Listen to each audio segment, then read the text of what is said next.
Merci infiniment au collectif Moi du genre, toute l'équipe qui vient de m'accueillir, Nolwenn, Véronique, Marion, Clara, Aurélie. Donc un grand merci à vous toutes.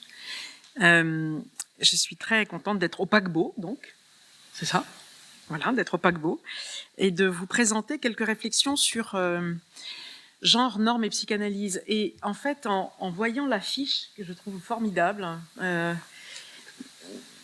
statut dont le genre reste un peu indéterminé, qui bouleverse, enfin en tout cas qui déstabilise ce qu'on pourrait considérer comme un canapé, d'autres diraient un divan.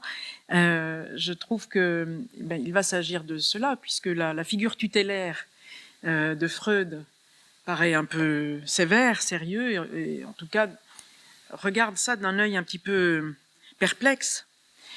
Et pour commencer ma conférence sur les bouleversements peut-être contemporains, si je puis dire comme ça, de ce qui peut traverser la psychanalyse, je voudrais juste mettre sous l'autorité, si je puis dire, en féministe que je suis, c'est toujours compliqué de dire ça, mais sous l'autorité d'un ami psychanalyste qui s'appelle Jean Alouche, je voudrais simplement vous lire une exergue. Ce psychanalyste dit ceci: « Lorsqu'il y a une modification du sexe dans le social, je vois mal comment les psychanalystes pourraient continuer à ne s'intéresser qu'à ce qu'ils ont cru apprendre il y a tant d'années. » Effectivement, il y a, depuis un moment déjà, une modification du sexe dans le social.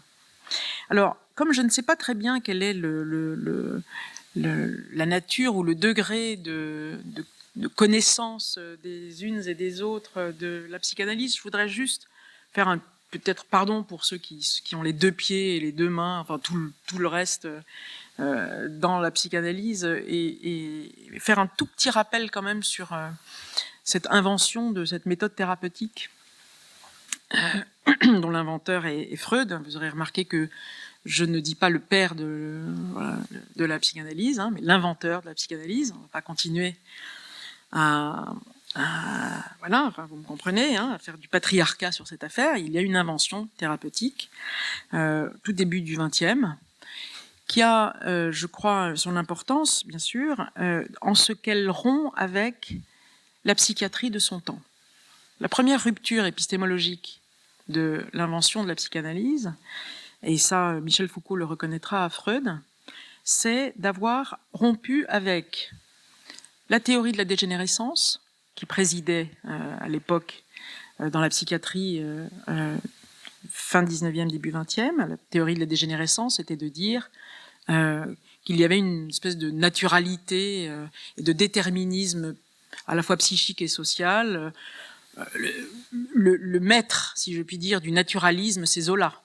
C'est-à-dire, si on a un grand-père alcoolique, nécessairement on va devenir soit prostitué, soit... C'est ça le naturalisme, une espèce d'hérédité et qui apportait des formes de dégénérescence, évidemment avec des guillemets. Et la théorie de la dégénérescence considérait qu'il y avait deux pathologies, c'était l'hystérie et l'homosexualité, ce qu'on appelait l'inversion à l'époque. Donc Freud, dans un premier mouvement, rompt avec ce qui s'appelait à l'époque les théories de la dégénérescence. Et la deuxième rupture que reconnaît Foucault à Freud, c'est d'avoir rompu avec la question de la folie, et de remettre dans une perspective de l'inconscient et du langage un dialogue, encore une fois comme le dit Foucault, un dialogue entre la raison et la déraison, que le positivisme de la fin du 19e avait considérablement silencié, comme on dit aujourd'hui. Donc il y a ces deux ruptures. On verra peut-être après comment Foucault va critiquer la psychanalyse, mais en tout cas, ce qui est important là, juste pour amorcer mon propos, c'est de dire que à l'époque où Freud invente la psychanalyse, il y a un discours hégémonique concernant la sexualité, qui est tout ce qui va concerner ce qu'on appelait à l'époque les déviances sexuelles. Le psychiatre allemand Richard von Krafft-Ebing, un psychiatre allemand très connu à l'époque, écrit une somme qui s'appelle Psychopathia Sexualis, 1886. Et cette somme, donc il faut imaginer, je ne sais pas si vous voyez ce que c'est que le DSM. C'est-à-dire le DSM actuel, c'est une espèce de bible qui sert à tous les psychiatres pour voir à peu près, voilà, donc, et d'autres, hein, pour voir tous les troubles psychiques. C'était à peu près de cette nature-là, hein, où Krafft-Ebing répertoriait toutes les pratiques sexuelles qui n'avaient pas comme visée la reproduction de l'espèce. Parce que c'était ça, à l'époque, qu'on considérait comme une sexualité dite normale. Hein, donc vous pouvez imaginer l'épaisseur du livre. Hein, c'est-à-dire qu'il voilà, il avait fait l'inventaire de tout ce qui était ce qu'il appelait les déviances. Et pour lui, et pour la psychiatrie de ce temps, il s'agissait d'avoir telle ou telle pratique pour être ce que, encore une fois, la psychiatrie appelait à l'époque un pervers. Alors, la question du début du XXe siècle, c'est la perversion. Freud, en 1905, écrit un ouvrage qui s'appelle « 3 essais sur la théorie sexuelle infantile », où il renverse cette affaire-là. C'est-à-dire qu'il ne s'agit plus de dire « avec des pratiques sexuelles, on devient un pervers », parce qu'on ne vise pas la reproduction de l'espèce. C'était ça, hein, les pervers de l'époque. Hein. Mais Freud dit qu'en fait, selon sa théorie de la pulsion, chaque être, chaque individu est amené à satisfaire sa pulsion. Et donc, il considère que d'emblée, l'enfant est, dit-il, un pervers polymorphe. Hein, c'est la perversion polymorphe que Freud va mettre en perspective. C'est-à-dire qu'il ne dit pas qu'on devient pervers, il renverse ça en disant on est d'emblée pervers polymorphe parce qu'en fait, on cherche la satisfaction pulsionnelle, quels que soient les objets de cette pulsion. Bon, voilà, je voulais juste mettre ça en perspective, hein, pour que vous voyez comment, on pourra y revenir après, hein, éventuellement dans la discussion, mais pour que vous mettiez dans le contexte ce que Freud, avec la psychanalyse, va inventer comme concept, hein, notamment avec la question de la perversion, la question de la pulsion, et avec une conséquence très importante à l'époque, qui est la dépathologisation du fait sexuel dans toutes ses dimensions. Hein, c'est-à-dire qu'il ne s'inscrit pas, comme la psychiatrie de son temps, il ne s'inscrit pas du tout dans des formes de psychopathologisation. Mais Freud, ça n'est pas forcément les Freudiens. Voilà. Et l'invention de la psychanalyse en a laissé un petit peu sur la route. Donc, les psychanalystes aiment justement à se rappeler les premiers temps de cette psychanalyse que je viens de vous rappeler, et l'atmosphère de scandale, puisque c'était scandaleux à l'époque quand même, de penser ça, qu'avait suscité l'apparition donc de ces 3 essais sur la sexualité infantile. Et cette subversivité de l'invention freudienne concernant le sexuel, je rappelle, pour être clair, chacun a une pulsionalité qui le pousse à satisfaire avec des objets divers, c'est ça, hein, la question de la pulsionalité sexuelle. Le sexuel chez Freud, c'est un sexuel élargi, c'est-à-dire c'est une libido, quoi. C'est pas forcément un acte sexuel précis. Hein. Donc, cette subversivité de l'invention freudienne concernant le sexuel est à ce point ancrée dans la représentation qu'a la communauté analytique de son origine qu'il devient aujourd'hui de plus en plus difficile de percevoir et de critiquer les effets normatifs de certains énoncés théoriques qui constituent certains fondements de la théorie et de la pratique, comme notamment la différence sexuelle, le complexe d'Oedipe, la binarité masculin-féminin. Freud, bien sûr, je le répète, renverse un certain nombre de choses. Mais il se trouve que si on ne prend pas Freud dans le flux de l'histoire, eh bien on va figer et rigidifier un certain type d'énoncés. Autrement dit, tout se passe comme si ces fondements n'étaient ni traversés par l'histoire, ni hybridés pour le dire comme ça, hein, ni métissé ou hybridé par d'autres discours épistémologiques. C'est sans doute une des raisons pour lesquelles, et je reviendrai dans cette période, Jacques Lacan appelait de ses vœux, je le cite, un renouvellement dans le domaine de l'éros. En 1974, Jacques Lacan appelle à un renouvellement dans le domaine de l'éros. Éros, c'est-à-dire élan vital, c'est ça l'éros, dans le champ de la psychanalyse, ce qui a donné érotique bien sûr, mais c'est le dieu Éros, le dieu amour. Et Freud comme Lacan ont sans cesse eu à cœur de laisser ouvert le champ à l'inventivité et à la réinvention de la psychanalyse. En somme, comme l'écrivait l'épistémologue historien Michel de Certeau, je le cite, « Là où la psychanalyse oublie sa propre historicité, c'est-à-dire son rapport interne à des conflits de pouvoir et de place, elle devient ou un mécanisme de pulsion, ou un dogmatisme du discours. » Et il rappelle, je le cite encore, « Nos sciences sont nées dans le geste historique moderne qui a dépolitisé la recherche en instaurant des champs désintéressés et neutres. » Il met des guillemets à désintéressés et neutres, soutenus par des institutions scientifiques. Il dit encore, ce geste continue bien souvent à organiser l'idéologie qu'affichent certains milieux scientifiques. Entre parenthèses, d'être neutre et désintéressé. Il faut donc aujourd'hui, dit-il, repolitiser les sciences. Alors, c'est peut-être pas très... Mais je rebondis sur ce que Véronique disait tout à l'heure. Il y a une dimension, évidemment, très politique à cette affaire. Hein, je reviendrai sur ce terme. Il faut donc aujourd'hui repolitiser les sciences. Et j'entends par là, c'est toujours de Certeau qui parle, réarticuler leur appareil technique sur les champs de force à l'intérieur et en fonction desquels il produit des opérations et des discours. Qu'est-ce que ça veut dire ? Ça veut dire que, pour lui, repolitiser les sciences, c'est faire émerger, d'un point de vue critique, la façon dont les discours ont été produits.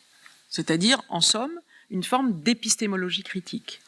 La psychanalyse n'est pas née ex nihilo, comme ça, début du XXe, par un monsieur viennois qui, tout d'un coup, s'est dit, tiens, j'ai lu un livre intéressant de Sophocle, Oedipe, là, il est bizarre, mais ça pourrait faire mon business. Non, c'est pas comme ça que ça s'est passé. Hein, il y a une émergence des concepts, quelles que soient les sciences, et l'approche critique, c'est précisément, enfin l'approche critique ou l'approche des théories critiques, c'est précisément d'essayer de comprendre quels sont les champs de force à partir desquels émergent des notions et des concepts. Donc la première chose que nous propose de Certeau concernant la psychanalyse, ce sont des formes d'historicisation de ces concepts. C'est pour ça que je voulais vous remettre un tout petit peu dans le contexte de la psychiatrie de l'époque, c'est-à-dire le moment où Freud, justement, fait rupture avec un discours de son temps. Alors, quel trouble les études de genre viennent-elles jeter sur la théorie et la méthode psychanalytique ? Quel est l'enjeu pour une pratique, une théorie, hein, comme la psychanalyse, de sa rencontre avec les études de genre ?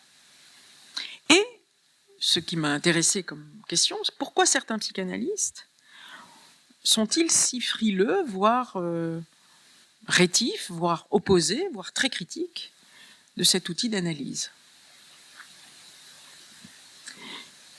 Et il s'agit selon moi d'analyser ce que ces débats sur, je mets des guillemets, la théorie du genre, puisque ça aussi c'est une expression historiquement situable, puisque c'est le Vatican qui a quand même mis en perspective cet énoncé. Donc ces débats sur la théorie du genre peuvent dire de la psychanalyse et envisager dans un même mouvement ce que ces débats peuvent apporter à une pratique analytique. Quels sont les dogmes qui sont interrogés par le concept ou la notion de genre, la pratique de genre, et notamment concernant précisément la question de, je dirais ça comme ça rapidement, de la différence des sexes. Freud avait craint en son temps, et à juste titre, que l'on prenne la psychanalyse pour une vision du monde qui pourrait dire la vérité sur tous les phénomènes et donner un avis sur toutes les conduites. Singulièrement, d'ailleurs, aujourd'hui encore, on appelle certains psychanalystes dans les hémicycles parlementaires pour qu'ils donnent leurs avis sur l'adoption des enfants par les couples homoparentaux, sur le mariage pour tous, sur etc., etc., sur des phénomènes de société dont ils pourraient dire, bien sûr, ce qu'ils en pensent. Donc Freud craignait ça, parce que la psychanalyse n'est pas une vision du monde. Et ça n'est pas une interprétation du monde on ne met pas le monde sur son divan, quoi. Et il craignait que l'on instrumentalise la psychanalyse pour prédire, par exemple, l'avenir d'un enfant, ou prescrire des conduites sexuelles, et qu'elle devienne, à ce titre, une orthopsychie. Je mets des guillemets. Une orthopsychie normative et moralisante. Car ce qui est aussi intéressant dans l'approche du genre, même s'il ne l'a pas énoncé comme ça, c'est la lecture de Michel Foucault qui peut aussi articuler un certain nombre de choses. Foucault se demandait pourquoi et de quelle façon la sexualité est-elle devenue un domaine moral. C'est une vraie question. Pourquoi et comment la sexualité est-elle devenue un domaine moral? En 1935, une mère a écrit à Freud, une mère qui habite aux États-Unis, pour lui demander conseil. Et la réponse de Freud, pour lui demander conseil à propos de son fils. Et la réponse de Freud a été retrouvée d'ailleurs, c'est intéressant, a été retrouvée chez Alfred Kinsey. Je ne sais pas si vous voyez qui est Alfred Kinsey, c'est un professeur d'entomologie, mais qui a été connu pour avoir écrit deux épais livres sur le comportement sexuel de l'homme, en premier, s'il vous plaît, en 1948, et ensuite le comportement sexuel de la femme. Alors, c'est pas très intersectionnel comme façon de faire, mais enfin, en tout cas, on est en 1948 et en 1954, donc Alfred Kinsey, c'était un professeur d'entomologie et de zoologie, je ne sais pas très bien s'il y a un rapport direct, mais enfin, en tout cas, voilà. Mais c'est à lui que l'on doit les rapports sur le comportement sexuel des humains dans les années 50. Et voilà la lettre que Freud écrit à cette mère. On est en 1935. Donc, petit rappel, Freud meurt en 1939, et il n'a jamais véritablement varié sur certaines de ses positions, dont celle-ci. Je lis Freud. « Je crois comprendre d'après votre lettre que votre fils est homosexuel. J'ai été frappé du fait que vous ne mentionnez pas vous-même ce terme dans les informations que vous me donnez à son sujet. Puis-je vous demander pourquoi vous l'évitez? L'homosexualité n'est évidemment pas un avantage. Alors, petite parenthèse, on est en 1935, en Allemagne, en Autriche, l'homosexualité, pour Freud, quand il dit ça n'est pas un avantage pénal, parce que c'est considéré comme un crime. Donc il ne s'agissait pas du tout pour lui de dénoncer un propos moral, mais dénoncer un propos social. C'est-à-dire que ce n'est pas un avantage, parce que si on dit qu'on l'est, on peut aller en prison. Mais il n'y a là rien dont on doit avoir honte. Ce n'est ni un vice, ni un avilissement, et on ne saurait la qualifier de maladie. Nous la considérons comme une variation de la fonction sexuelle. Et ça, je souligne, pour Freud, toutes les pratiques sexuelles, quelles qu'elles soient, sont une variation de la fonction sexuelle. C'est ce que je disais tout à l'heure. C'est-à-dire ce qu'il va considérer comme une perversion polymorphe, c'est-à-dire que ça n'a rien à voir avec une pathologie. C'est ça la rupture freudienne. C'est une variation de la fonction sexuelle, c'est une grande injustice de persécuter l'homosexualité comme un crime, et c'est aussi une cruauté. En me demandant s'il m'est possible de vous venir en aide, vous voulez sans doute demander si je puis supprimer l'homosexualité et faire qu'une hétérosexualité la remplace. Petite parenthèse, bon, vous avez compris maintenant comment je fais toujours des parenthèses dans les parenthèses. Je ne sais plus très bien quand je la ferme, la parenthèse, mais enfin, c'est pas grave. Bon, petite parenthèse. Quand Freud dit vous me demandez si je puis supprimer l'homosexualité et en faire une hétérosexualité, tout à fait intéressant de voir qu'aujourd'hui, c'est ce qu'on appelle, dans certains États, en tout cas aux États-Unis et dans d'autres pays, c'est ce qu'on appelle les thérapies de conversion, qui sont interdites en France depuis très peu. Mais c'est assez récent. La réponse est que, c'est toujours là, c'est Freud qui parle, la réponse est que d'une manière générale, nous ne pouvons promettre d'y arriver. Le résultat reste imprévisible. En fait, Freud était très clair, pour lui, ça n'avait strictement aucun risque, aucune chance, ça dépend de quel côté on se place, ce n'était pas le problème. Ce que la psychanalyse peut faire pour votre fils, dit-il, se situe à un niveau différent. S'il est malheureux, névrosé, déchiré par des conflits, inhibé dans sa vie sociale, alors la psychanalyse peut lui apporter l'harmonie, la paix de l'esprit. Bon, enfin, ça c'est un peu New Age, mais enfin, en tout cas, bon, voilà, l'harmonie, la paix de l'esprit, une pleine activité, qu'il demeure homosexuel ou qu'il change. Pour Freud, la psychanalyse se situe à un autre endroit de la question du sexuel et de la question même du genre et des identités sexuelles. En psychanalyse, pour le dire autrement, il n'y a pas d'identité sexuelle. Il y a des mouvements d'identification, quelle que soit la question de l'identité sexuée ou sexuelle. J'y reviendrai plus tard, probablement. Et Freud, avec son ami Fliss, a théorisé ce qu'ils ont appelé tous les deux la bisexualité psychique. Alors évidemment, aujourd'hui, et à juste titre, les théoriciens queer et les théoriciens du genre nous diraient mais si on théorise la bisexualité psychique, on reproduit des binarités de genre, bien sûr. Mais je rappelle qu'à l'époque de Freud, on est dans les 1910, ouais, on peut lui reconnaître le fait d'avoir quand même eu l'audace, ou en tout cas le courage, probablement, de dire que chez chacun des individus, il y a des motions pulsionnelles masculines et féminines. Et c'est ce qu'il a appelé la bisexualité psychique. Après, la bisexualité effective, en termes de pratique, Freud la considère, enfin, ce n'était pas son objet, mais il l'aurait considérée comme une variation de la fonction sexuelle. Donc je souligne et je répète, dépathologisation du fait sexuel dans toutes ses dimensions. Voilà donc ce que la psychanalyse, en tout cas fidèle à Freud, ou en tout cas dans les pas de Freud, peut faire. C'est-à-dire travailler à une remise en mouvement des élans érotiques et du désir d'un sujet qui est pris dans soit des normes sociales qui le pathologisent, soit dans des rôles assignés qui contraignent, étouffent ses capacités d'agir, comme on dirait aujourd'hui, ou son agentivité. Ça, c'est une des visées de la méthode freudienne, ce que Lacan reprendra des années plus tard en disant la visée d'une psychanalyse, ça n'est pas de chercher le bien du patient, mais son éros. Mais son éros. Et là encore, c'est tout à fait intéressant, puisque la question n'est pas de savoir ce que serait le bien pour le patient, puisque là encore, on réinstalle un discours moralisant, voire normatif, avec les préjugés du clinicien, mais la visée, c'est son éros, c'est-à-dire un élan vital, sa vitalité. Qu'est-ce qui fait qu'un sujet est vivant ? C'est pas si facile, c'est pas si simple. C'est pas parce qu'on est vivant qu'on est vivant.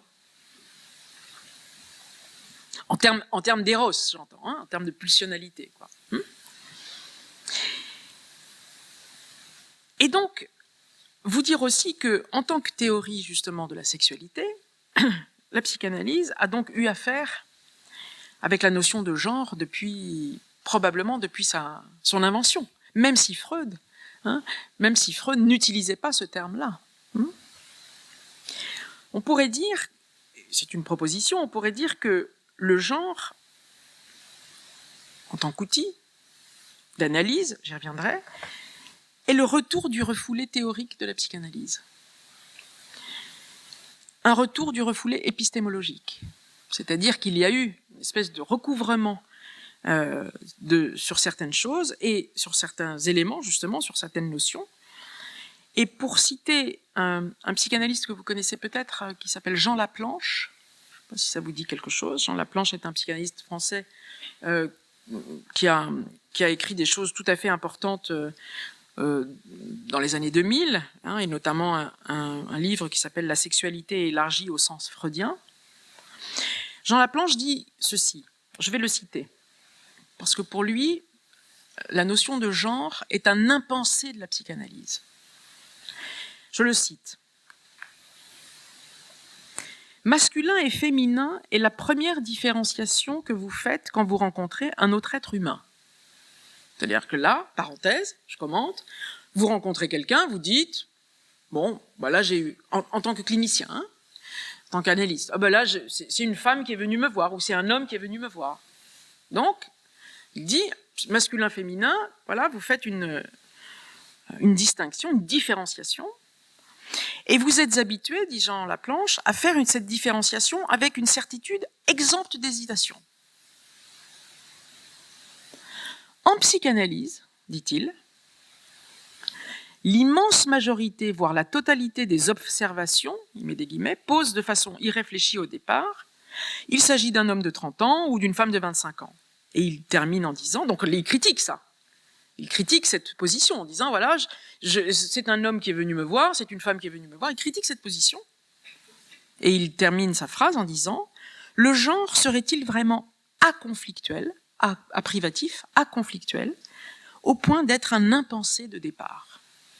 En fait, ce qu'il met en perspective, et ce que je trouve tout à fait intéressant, c'est que dans le champ clinique, le genre est lui-même un impensé de départ. C'est-à-dire que, qu'est-ce qui me dit que la personne qui vient me voir ne va pas, là, mal, avec, d'un point de vue phénoménologique, la façon qu'elle a d'apparaître, ne va pas me dire, ben voilà, je souhaite être assigné à tel ou tel genre.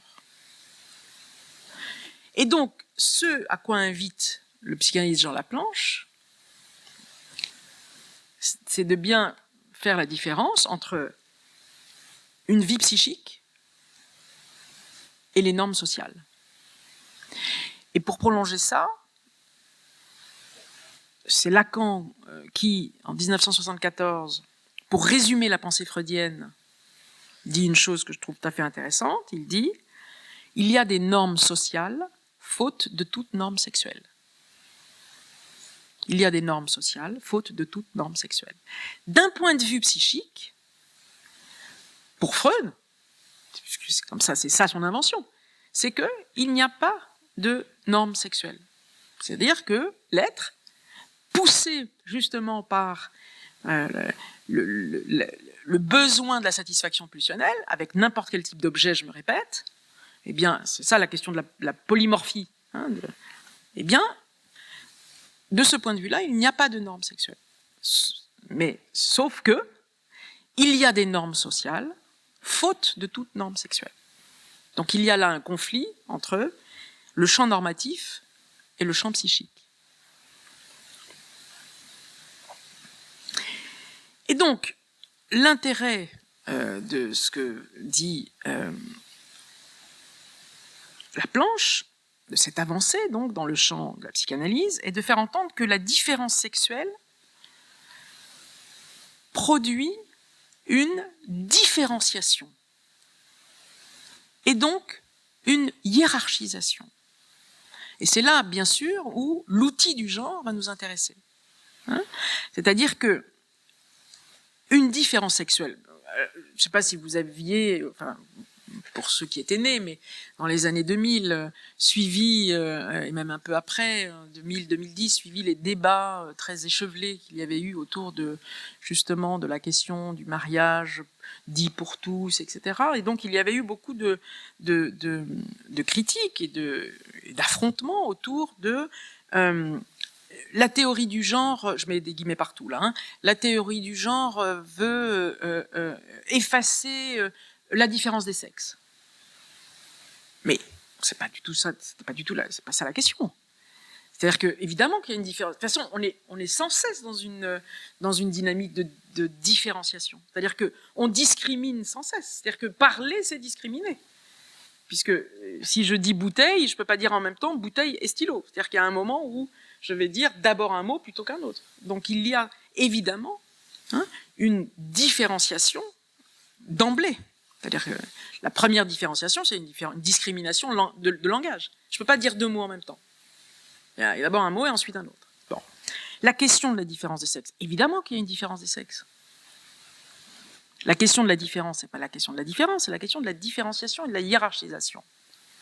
Sur la carte de sécu, enfin on ne dit plus carte sécu, on dit carte vitale. Bah, chacun son époque.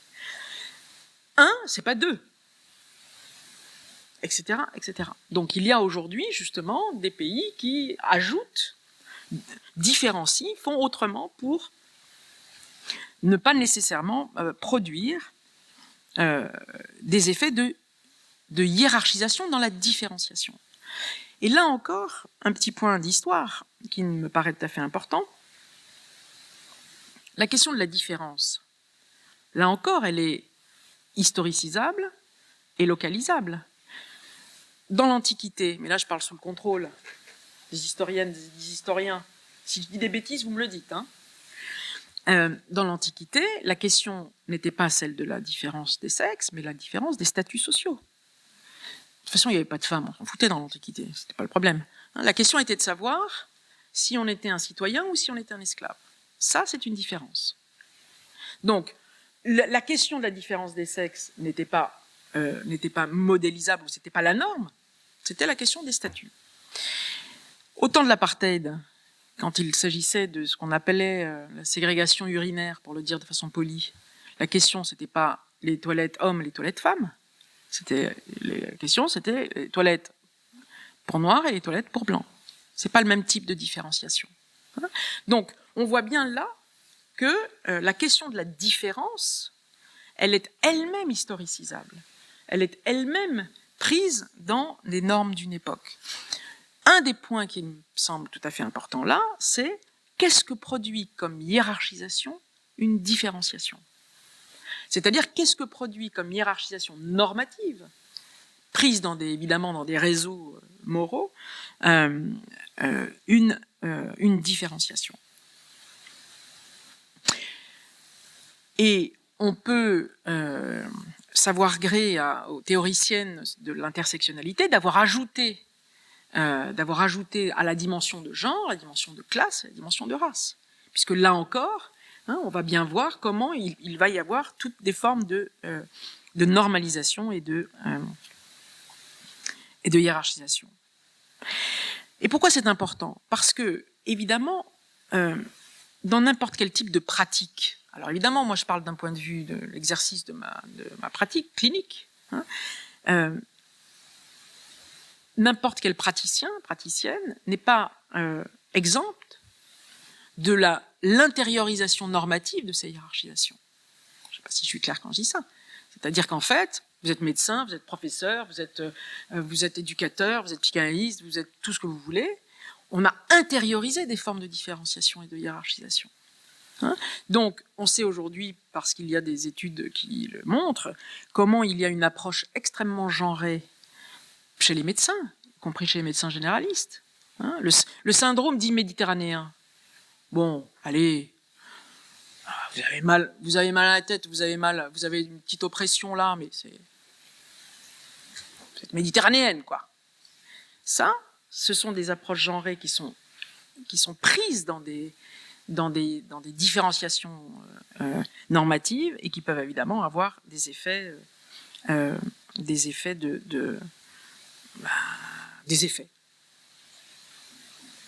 parfois très problématiques. Donc, comme l'indique John Scott est une historienne états-unienne qui a été l'une des premières à introduire le concept de genre dans l'analyse historique. Comme elle l'indique, je la cite, « Le genre est l'étude des relations entre le normatif et le psychique. » Le genre est l'étude des relations entre le normatif et le psychique. C'est pourquoi repenser les catégories qui apparaissent immuables et anhistoriques, et ça c'est son analyse, est l'intérêt même de la méthode du genre. John Scott propose avec cet outil d'analyser des catégories et de remettre du conflit, de l'instable, de l'hésitation et de l'intranquillité dans les façons d'appréhender les différences, quelles qu'elles soient, c'est-à-dire les binarités, les polarités, les hiérarchisations sociales, les identités figées et les faits dits, je mets des guillemets, naturels. J'ai beaucoup aimé la nature avec un grand N, mais on pourrait dire avec une grande N. Bon. Donc le genre comme théorie épistémopolitique pour penser les discours sur les corps, ainsi que la production multiple des genres. Donc il y a à la fois le genre comme outil théorico-politique, et il y a la production multiple des genres. C'est deux éléments différents, peuvent probablement redonner, enfin en tout cas c'est l'hypothèse que je fais, redonner un nouvel élan à une épistémologie critique de la psychanalyse, prise dans des discours normatifs courants de son époque. Alors, un tout petit point d'histoire, je ne sais plus où j'en suis, mais tu me diras, hein, ça va là, je suis lancée de toute façon. Hein.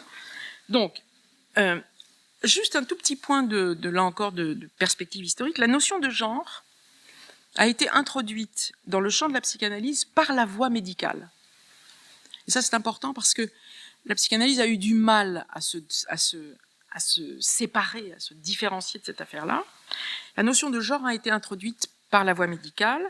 C'est John Monnet, je ne sais pas si ce sont des noms qui vous disent quelque chose, John Monnet qui est un psychologue, et Robert Stoller, psychiatre de son état, qui sont respectivement psychologues et psychiatres états-uniens, qui ont pris en charge dans les années 50 des demandes de changement de sexe et des interventions sur ce qu'on appelle aujourd'hui des personnes intersexes.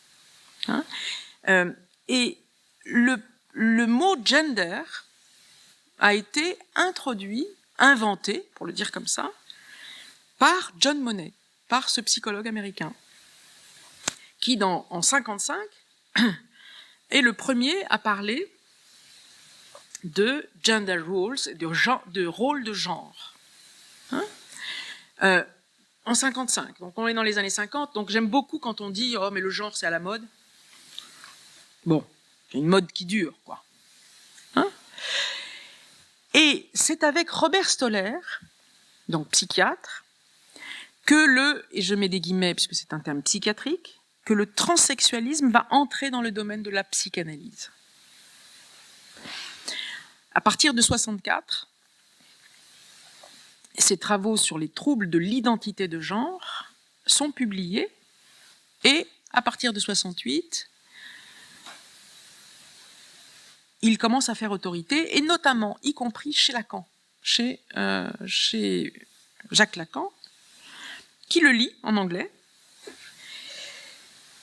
Et alors, un petit point que je trouve tout à fait intéressant, Robert Stoller écrit son livre en 1964 en américain, aux États-Unis. Le livre paraît sous le titre de Sex and Gender.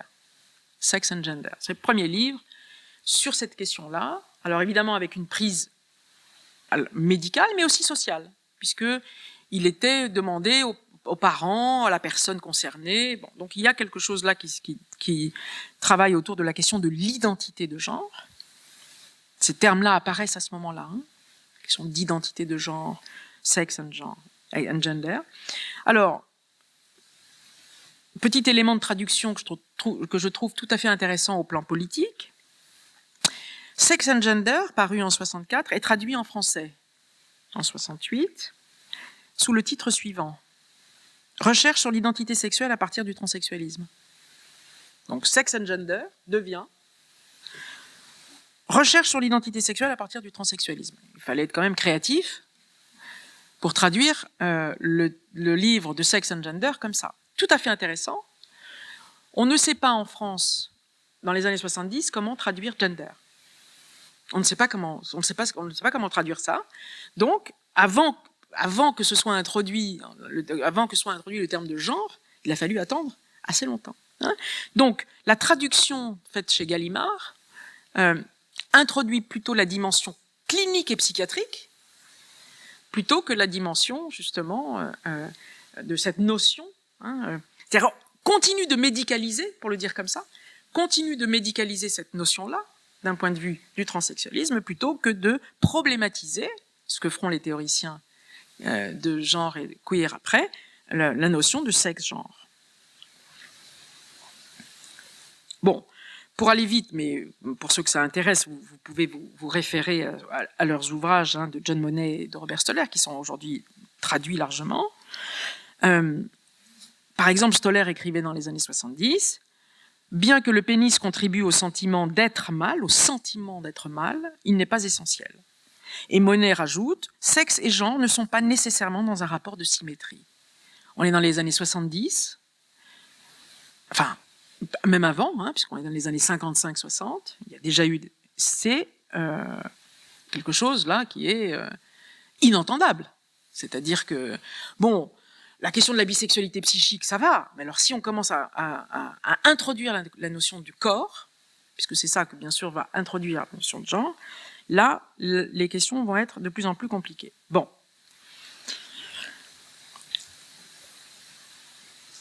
Pourquoi la psychanalyse s'est repliée? Parce que c'est ça la question qui va se poser à ce moment-là, c'est-à-dire qu'est-ce qui a fait qu'à ce moment-là, la psychanalyse s'est repliée? S'est repliée sur ses dogmes. Un psychanalyste très connu qui s'appelle André Green n'hésite pas à dire des travaux de Stoller, je le cite, « Les travaux de Stoller ne sauraient être compris comme de simples additions à la théorie freudienne de la sexualité. Ils constituent un des plus puissants motifs à reconsidérer les piliers sur lesquels celle-ci repose. » Pour André Green, les travaux de Stoller doivent reconsidérer les piliers sur lesquels la psychanalyse repose.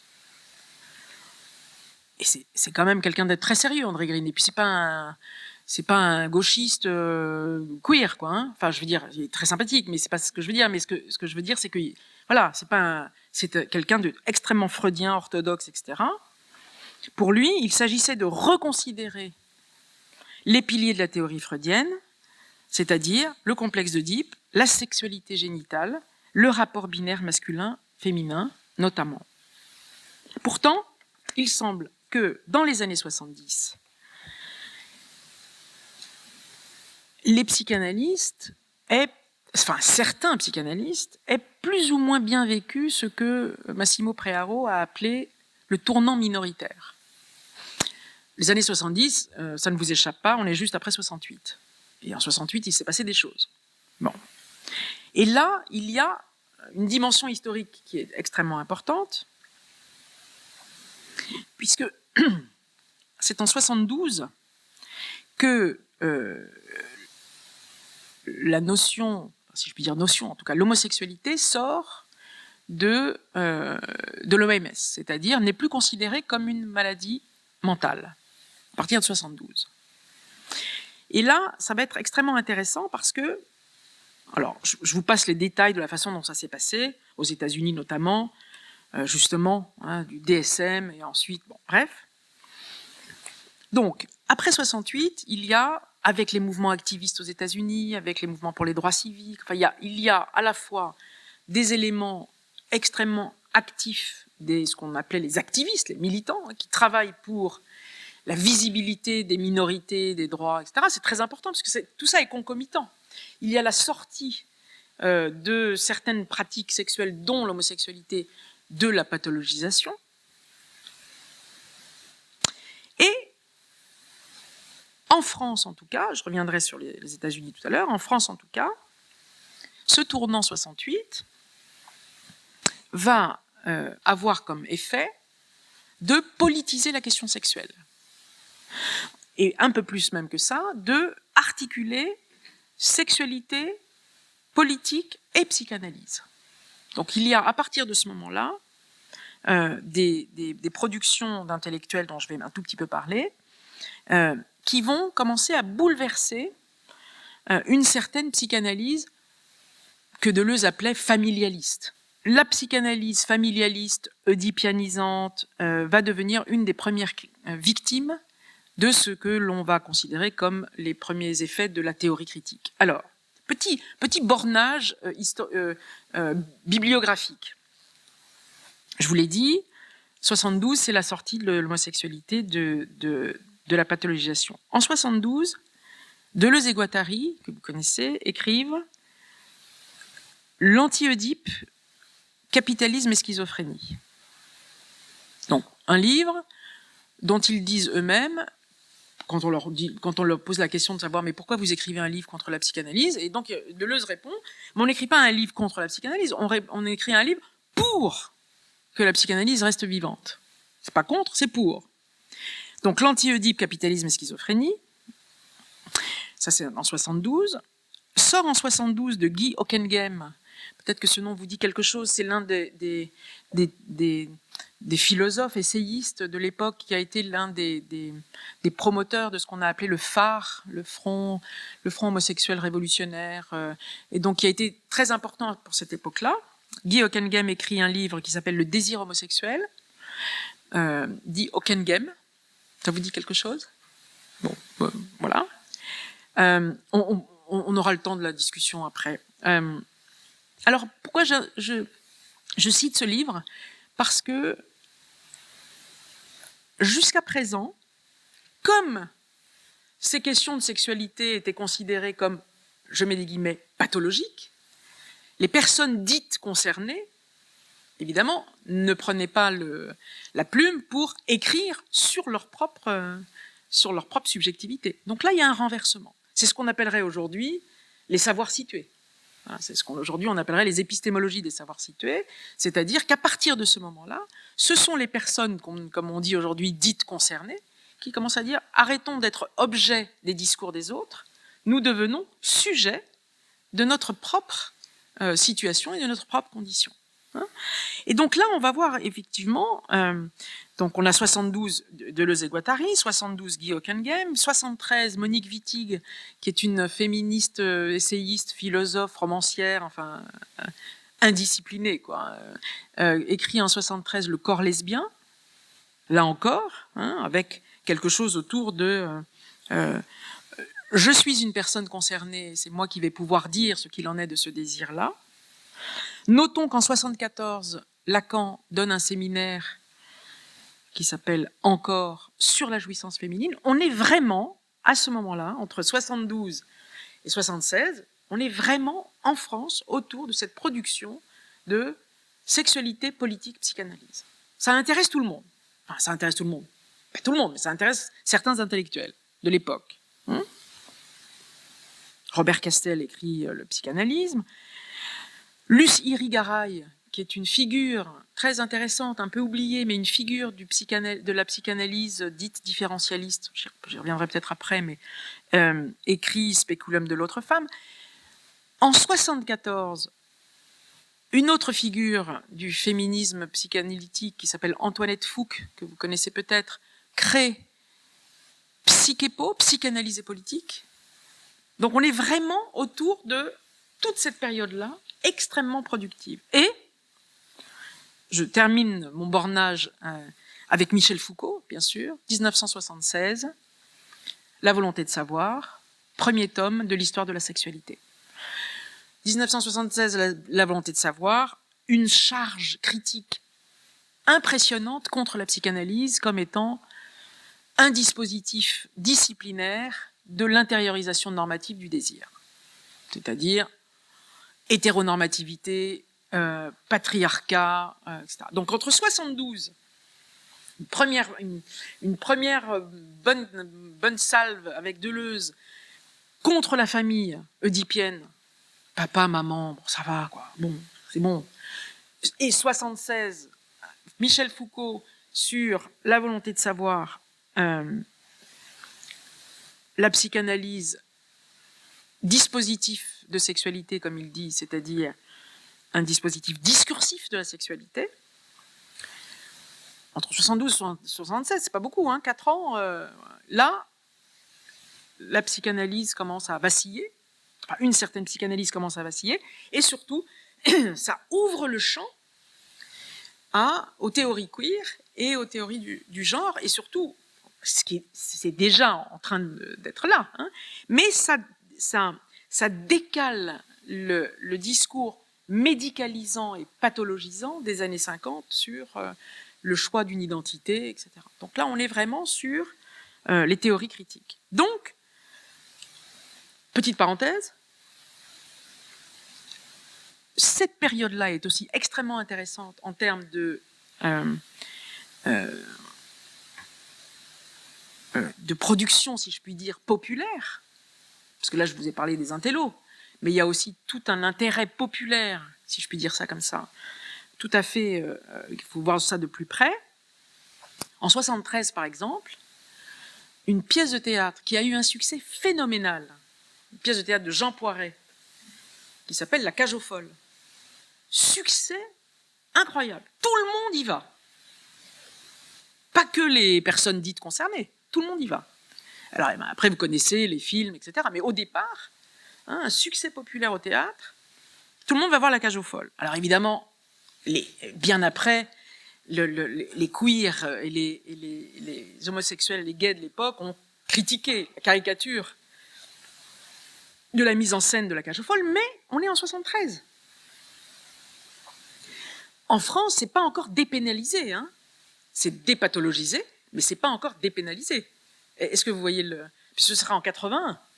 Donc on est encore dans un endroit un peu compliqué, quoi. C'est-à-dire que la mise en scène du genre, du trouble dans le genre, c'est à partir des années 70 en France. C'est une mise en scène du trouble dans le genre. C'est-à-dire qu'on voyait, voilà, et tout le monde se marre, et tout le monde y va, etc. Et un autre petit élément de la culture populaire, Charles Aznavour. Tout le monde connaît Charles Aznavour. Je suis un homme haut, comme ils disent. Donc évidemment, quand ils le chantent, hein, je suis un homme haut, comme ils disent. Et sans l'accent sur la scène, on est en 72. Charles Aznavour, qui dit d'ailleurs, qui est obligé de dire qu'il n'est pas homosexuel, dit mais alors je peux chanter une chanson sur. Donc on est dans cette période-là, donc une profusion théorique, une profusion, en tout cas une visibilisation culturelle déstabilise bien sûr le champ clinique. La famille et sa structure oedipienne et patriarcale commencent à être critiquées. Les critiques déconstruisent le dogme paternel. On commence à défaire le familialisme phallocentrique.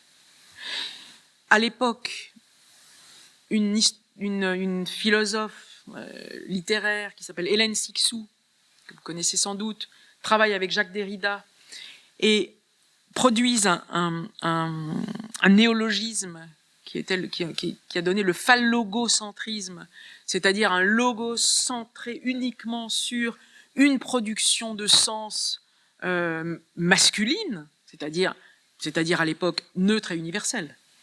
C'est ça, hein, le masculin de l'époque. Le phallogocentrisme, c'était, voilà, on affirme parce que c'est masculin universel. Donc, le familialisme phallocentrique, l'hétéronormativité, l'hétérosexualisation du désir, le patriarcat qui maîtrise la reproduction des normes sexuelles, tout cela est renversé. Renversé, c'est-à-dire commence à être critiqué, déconstruit, etc. L'ordre symbolique, l'ordre symbolique dont la psychanalyse, une certaine psychanalyse fait ses choux gras, se révèle un ordre historique. Ça change, on change considérablement, bien sûr, des faits. Et non seulement il se révèle être un ordre historique, mais un ordre politique. C'est-à-dire que le genre, à ce moment-là, avec le tournant minoritaire, dans les années 70, politise la question de la sexualité. C'est-à-dire que, évidemment, vous connaissez parmi les slogans féministes de l'époque, l'intime est politique, on ouvre la question il n'y a plus d'intimité dans la sphère familiale, tout cela relève d'un ordre politique. Et politique, ça veut dire avec une hiérarchisation, certains privilèges, des productions. Et alors au cœur de ça, bien sûr, la question du corps. La question du corps comme force productive et reproductive. À ce moment-là, comme le dit Éric Fassin, il s'agit d'une inversion de la question. C'est-à-dire, il ne s'agit plus de savoir ce que la psychanalyse a à dire des dites minorités sexuelles, mais ce que les minorités sexuelles disent à la psychanalyse. C'est à ce moment-là qu'on peut inverser, hein, c'est ça l'inversion de la question, évidemment. C'est-à-dire, comment un certain corpus théorique peut être instruit par d'autres discours. Donc, si les minorités, je mets des guillemets, si les minorités sexuelles politisent la question sexuelle, la question des sexualités, en termes de droit et d'égalité, en termes de domination et de discrimination, en termes de pouvoir et de résistance, en termes de rôles sociaux et politiques, c'est ça la question du genre. C'est-à-dire, la question du genre, c'est on va à l'intérieur de la question sexuelle interroger le droit, l'égalité, la domination, la discrimination, enfin les discriminations, les rôles sociaux et politiques. Et donc, comme je l'ai dit, je le répète, le genre est devenu une notion qui introduit une dimension politique dans la façon de penser les rapports et donne une visibilité, une puissance d'agir à ces dites minorités stigmatisées par les discours psychopathologisants et psychiatrisants. Et encore un petit peu, tout petit peu, d'accord. Donc, eh bien, tout petit peu, ça tombe bien. Je voulais partager avec vous un texte qui me paraît tout à fait intéressant d'une anthropologue états-unienne qui s'appelle Gail Rubin, que certains connaissent peut-être, qui a travaillé avec Judith Butler et qui, dans la même période que celle que je vous ai décrite là en France, écrit en 75, donc on est vraiment dans les années 70, hein, voilà, écrit en 75 un texte que je crois tout à fait intéressant. Et je voulais, comme la citation est un peu longue, je voulais que vous l'ayez. Vous avez le texte? Oui? Donc, je prends une petite gorgée.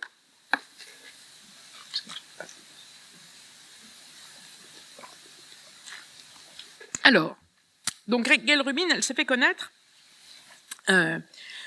comme une théoricienne tout à fait intéressante pour avoir voulu, comme elle dit, théoriser, enfin ce qu'elle appelle elle-même une théorie radicale de la politique de la sexualité. Hein, elle veut mettre en perspective une théorie radicale de la politique de la sexualité, et elle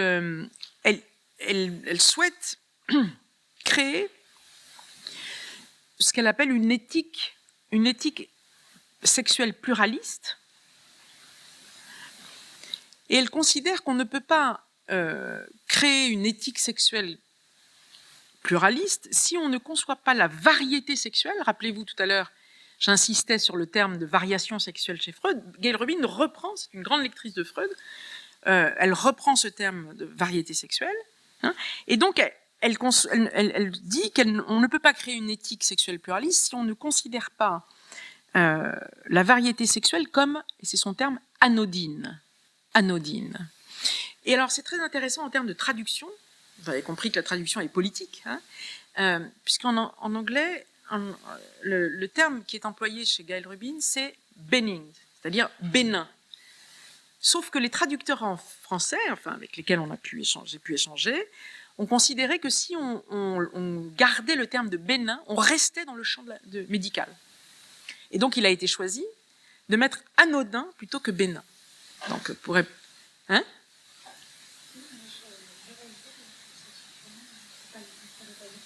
Eh bien non, ça ne veut pas dire la même chose. Mais anodin, non, mais c'est vraiment un choix, comme recherche sur l'identité sexuelle à partir du transsexualisme, c'est pas exactement la même traduction que sex and gender.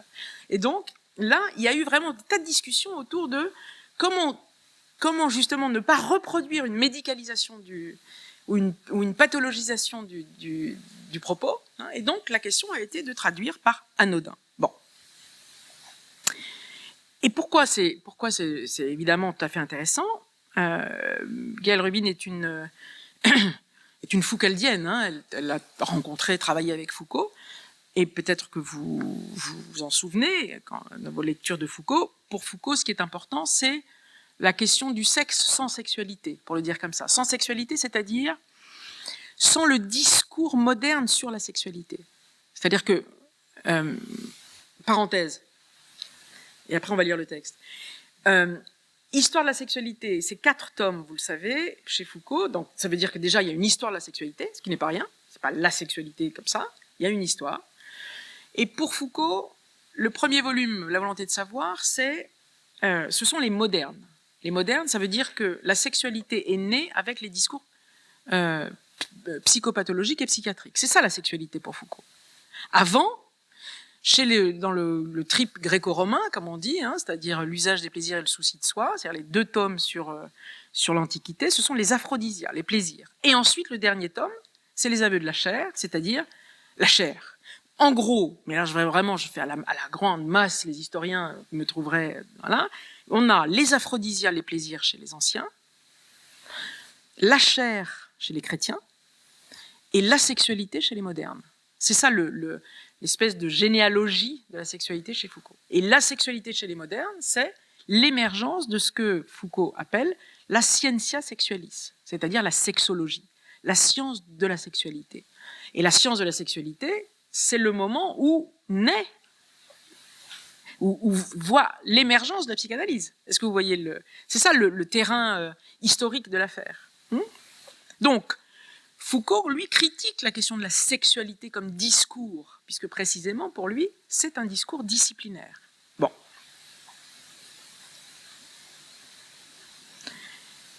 Je lis le texte. La bataille entre la psychanalyse et le mouvement des femmes, et le mouvement gay, est devenue légendaire. Cette confrontation entre les révolutionnaires sexuels et l'établissement des cliniciens, alors, parenthèse, vous voyez que là, Gaëlle Rubin emploie le terme de révolutionnaire sexuel. C'est-à-dire que d'emblée, elle va politiser la question sexuelle et non pas les... Voilà, il y a là quelque chose de l'ordre d'une politisation de cette affaire. Cette confrontation entre les révolutionnaires sexuels et l'établissement des cliniciens a été provoquée en partie par l'évolution de la psychanalyse aux États-Unis, où la tradition clinique a fétichisé l'anatomie. Ça, c'est une première critique, j'y reviendrai si j'ai le temps, la question de l'essentialisation et de la naturalisation de l'anatomie. Hein ? L'enfant est conçu comme passant d'un stade à un autre. Vous savez que dans la théorie développementale, même si ce n'est pas c'était heuristique plutôt que développementale, mais la théorie développementale de Freud, il y a des stades. Le stade oral, le stade anal, le stade, etc., hein, et le stade génital qui serait le Graal qu'il faudrait... Mais Freud n'a jamais dit ça, et la sexualité génitale est un mythe. Enfin, pardon pour ceux qui y croyaient encore, mais en tout cas, c'est pas du tout la perspective psychanalytique. Bon, donc, l'enfant est conçu comme passant d'un stade à un autre de son organisme jusqu'à ce qu'il atteigne son destin anatomique et la position du missionnaire. Bon, vous voyez, c'est assez restreint, et c'est évidemment critique. La pratique clinique a souvent considéré que sa mission était de réparer les individus qui, d'une façon ou d'une autre, en sont venus à dérailler sur la voie de leur but biologique. Souvenez-vous, tout à l'heure, je vous disais que ce qu'on appelait la perversion au 19e et début 20e, c'était précisément de dévier du but biologique qui était la reproduction de l'espèce. Ah, c'est très intéressant ce qu'elle dit. Transformons la loi morale en loi scientifique. Alors ça, c'est extrêmement intéressant d'un point de vue épistémologique. C'est-à-dire qu'en fait, c'est aux outils de la théorie critique et notamment du genre, de rendre visible et lisible ce qui, sous couvert de loi scientifique, est une loi morale. C'est tout à fait intéressant. Il y a là une espèce de recouvrement au nom de la science, en fait, d'une moralisation et d'une normativité, évidemment, de la loi morale. Transformant la loi morale en loi scientifique, la pratique clinique a servi à imposer la norme sexuelle à des personnes indisciplinées. En ce sens, la psychanalyse est souvent devenue plus qu'une théorie des mécanismes de reproduction des arrangements sexuels. Elle a été l'un de ces mécanismes.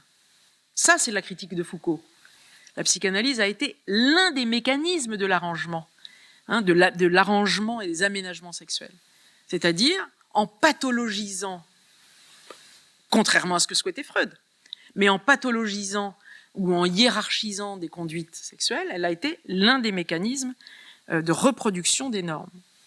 Le but des révoltes féministes et gays étant de démanteler le dispositif qui enrégimente la sexualité, une critique de la psychanalyse était donc de mise. Mais le rejet de Freud par le mouvement des femmes et le mouvement gay a des racines plus profondes qui se trouvent dans le rejet par la psychanalyse elle-même de ses propres discernements. Donc là, ce que dit Gail Rubin, c'est qu'en fait, toute discipline devrait avoir comme premier, c'est ce que je vous disais au tout début, comme premier mouvement, de critiquer ses propres fondements. Toute discipline. L'histoire, la littérature, toute discipline qui prétend avoir un corpus épistémologique devrait à chaque fois, évidemment, s'interroger sur la façon dont cette discipline fonctionne. Puisque, précisément, le rejet par la psychanalyse elle-même de ses propres discernements, c'est évidemment un rejet de la critique. Les effets que des systèmes sociaux dominés par les hommes produisent sur les femmes ne sont nulle part mieux attestés que dans la littérature clinique. Ça, ce qui est vrai. C'est-à-dire qu'il y a dans la littérature clinique une quantité de vignettes qui disent à quel point il y a des questions de domination et de discrimination. Selon l'orthodoxie freudienne, la conquête de la féminité normale, avec guillemets, est extorquée aux femmes au prix fort. La théorie de l'acquisition du genre aurait pu être le point de départ d'une critique des rôles de sexe. La psychanalyse présente un ensemble unique de concepts permettant de comprendre les hommes, les femmes et la sexualité. C'est une théorie de la sexualité dans la société humaine, ce qui est juste. Et le plus important est que la psychanalyse fournit une description des mécanismes par lesquels les sexes sont divisés et déformés, une description de la manière dont des petits enfants bisexuels, en cela elle est totalement freudienne, et androgynes, sont transformés en garçons et en filles. Donc là, on est dans la construction du genre. C'est-à-dire, en fait, elle dit, mais tout ce que dit la psychanalyse aurait pu être une théorie du genre. C'est ce qu'elle dit d'ailleurs. Sur la façon dont les petits enfants bisexuels et androgynes sont construits, sont transformés en garçons et en filles. La psychanalyse, dit-elle, est une théorie féministe manquée. Puisque précisément, ce pas-là, dit Gail Rubin, la psychanalyse ne le fait pas. Et elle termine en disant « Une révolution féministe complète libérerait plus que les femmes, elle libérerait les formes d'expression sexuelle et elle libérerait la personnalité humaine de la camisole de force du genre. » Comme la psychanalyse est une théorie du genre, il fallait quand même oser de dire ça. Comme la psychanalyse est une théorie du genre, l'écarter serait suicidaire pour un mouvement politique qui se consacre à éradiquer la hiérarchie du genre. Donc on est dans les années 75, c'est pas rien d'écrire ça. C'est-à-dire que ce qui est intéressant, c'est que de l'extérieur de la psychanalyse, on a une théoricienne queer qui dit il ne faut pas se débarrasser de la psychanalyse. Sauf si elle ne critique pas elle-même ses propres fondements épistémologiques. Donc,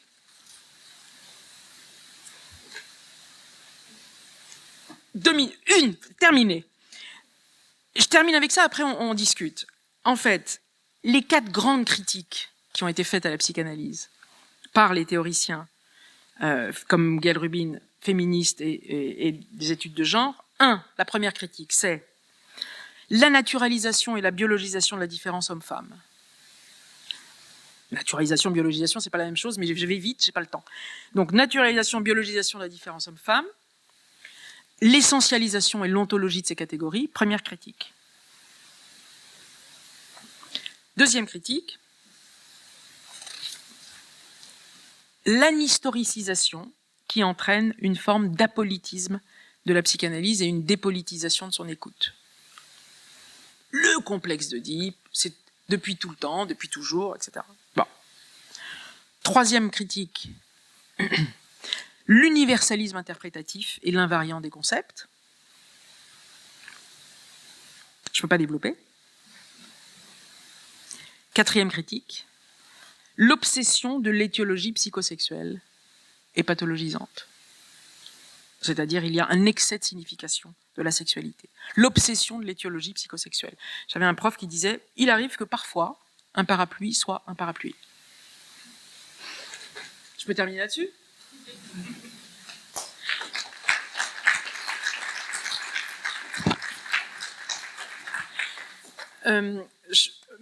On peut discuter, parce que comme ça, ça va, si vous souhaitez, bien sûr. Parce que j'ai ouvert beaucoup de tiroirs, mais... Avant que l'on discute et que je passe le micro à la salle, je pense que je voulais te remercier pour ce temps. On sent bien qu'on aurait pu rester très très longtemps, mais en effet, on va poser des questions. Moi, j'en poserai pas pour l'instant. Je pense qu'il va y en avoir beaucoup. Je sais que je peux les poser à un autre moment. Sauf s'il faut lancer. Je me doutais bien. Vous parlez bien dans le micro, parce que comme c'est enregistré, voilà. Ah, je crois que tu avais dit. Merci. En fait, à vous écouter, me venait le souvenir d'une discussion entre psychanalystes. Vous êtes psychanalyste ? Ouais. Enfin, d'une discussion publique entre psychanalystes où j'avais été très frappée malgré tout ce que vous avez pu rapporter de ces discussions qui ne datent pas d'hier quand même.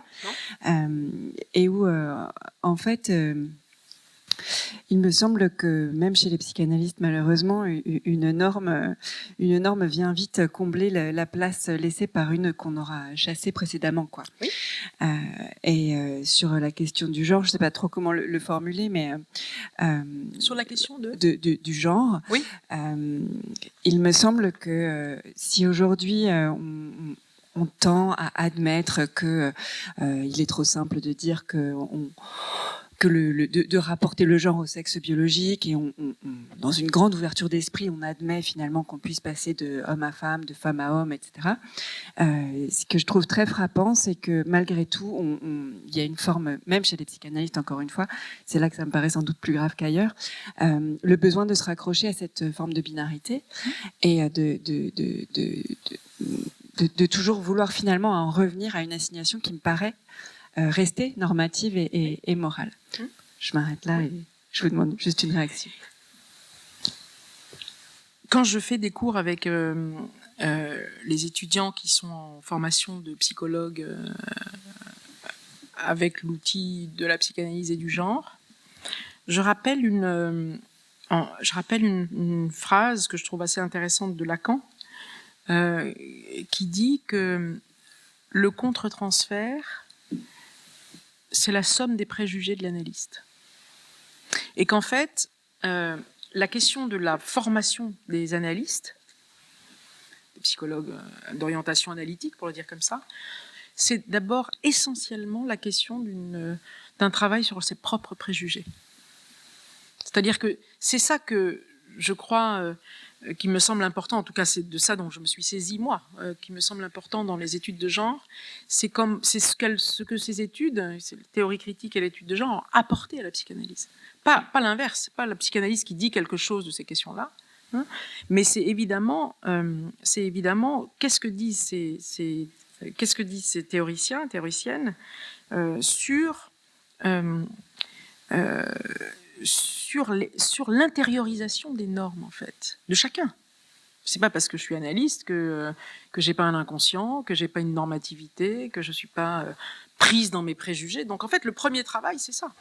Enfin, l'un des premiers travaux, c'est ça quand même.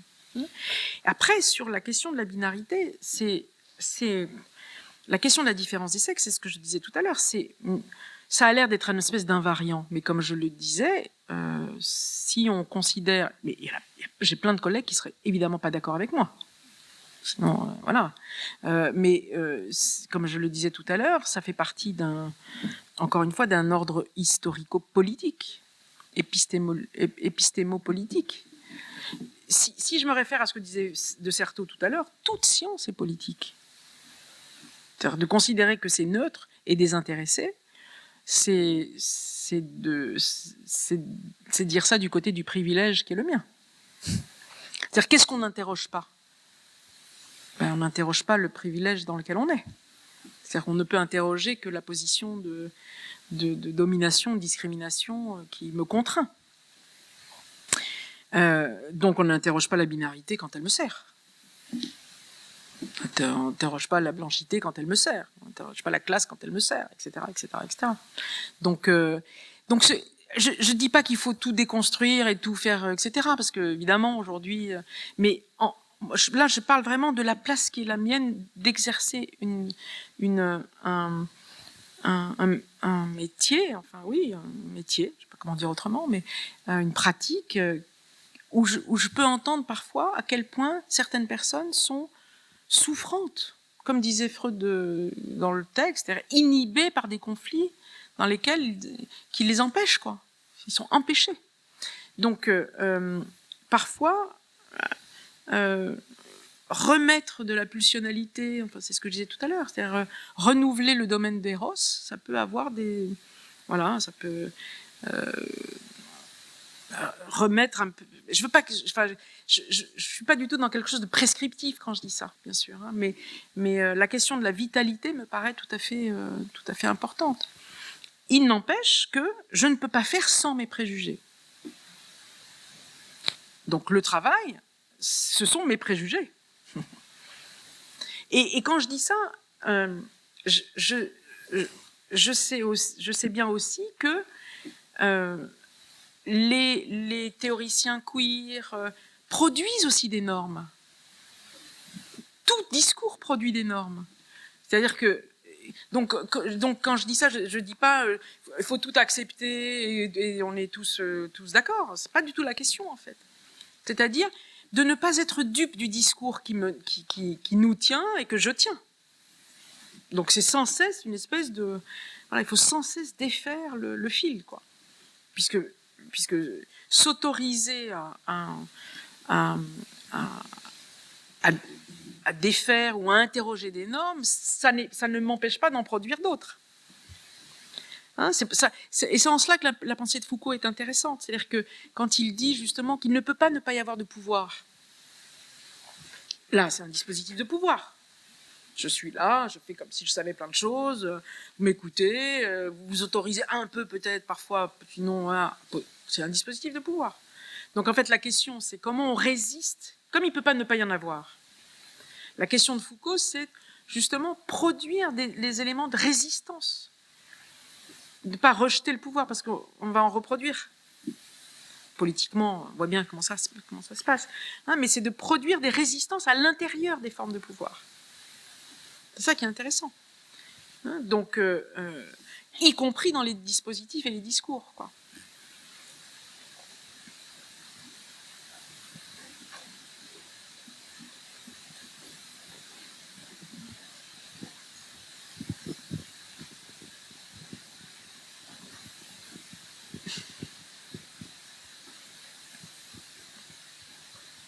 Est-ce qu'il y a d'autres praticiens de psychiatrie? Ben voilà.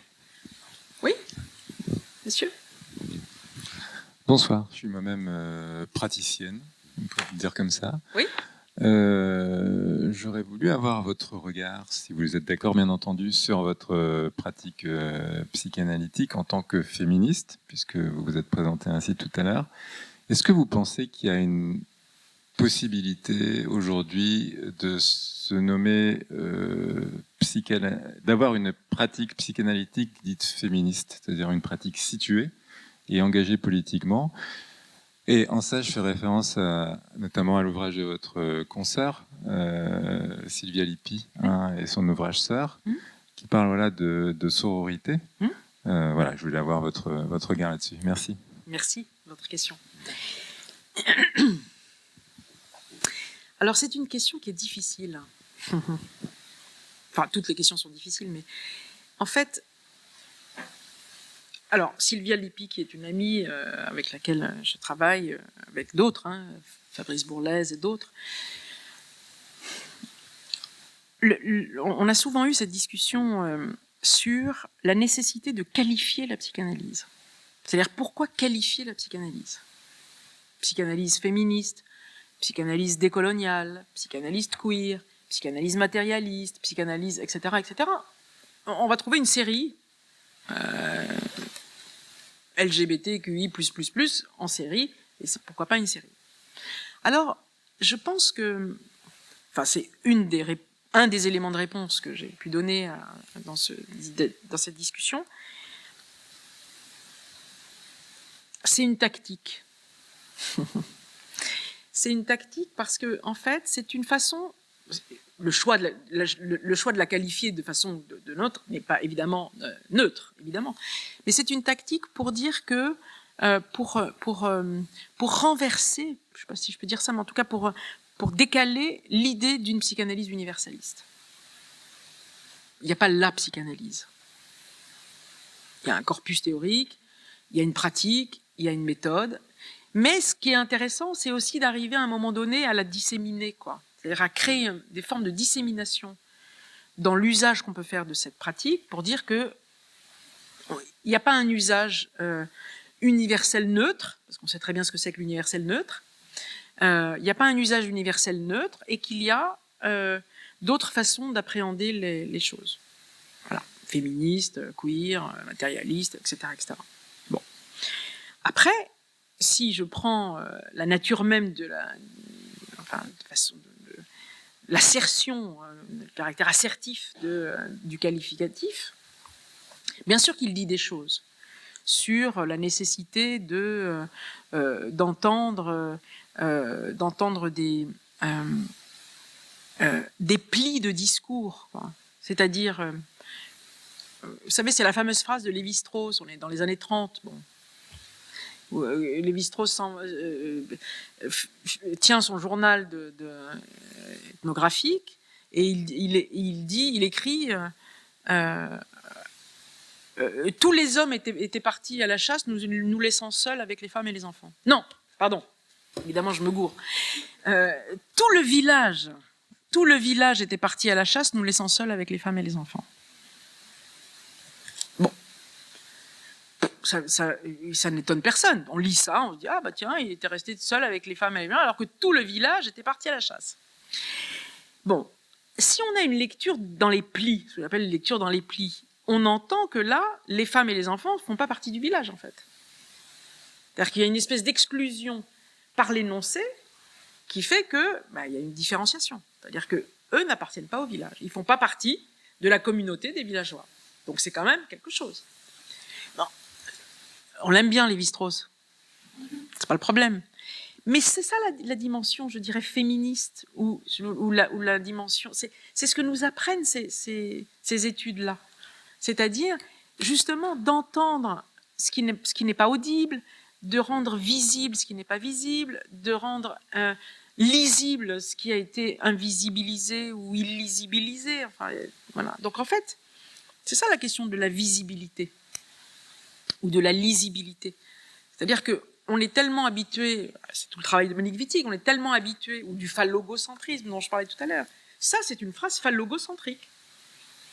C'est-à-dire, vraiment techniquement, c'est du phallogocentrisme. Le village et les femmes et les enfants. Voilà, il y a une espèce de logos qui est centré sur les porteurs, les phallophores, comme on dit, quoi. C'est vraiment ça. Donc, si on est dans l'étude phallogocentrique que nous permettent les études de genre, on entend ça. Pour moi, c'est ça une approche féministe. Féministe dans le sens large du terme, c'est-à-dire de rendre audible ce que un discours ou universaliste, guillemets, recouvre. Mais vous voyez, il y a deux éléments. Il y a à la fois un élément tactique, je ne sais pas si je peux dire tactique, mais on dissémine un peu. Non, il n'y a pas d'universalité dans cette affaire-là, quoi. C'est pas si neutre, c'est pas si universel que ça. C'est un rapport situé. Voilà, je parle d'où je parle, quoi. Monsieur, vous aviez une question ?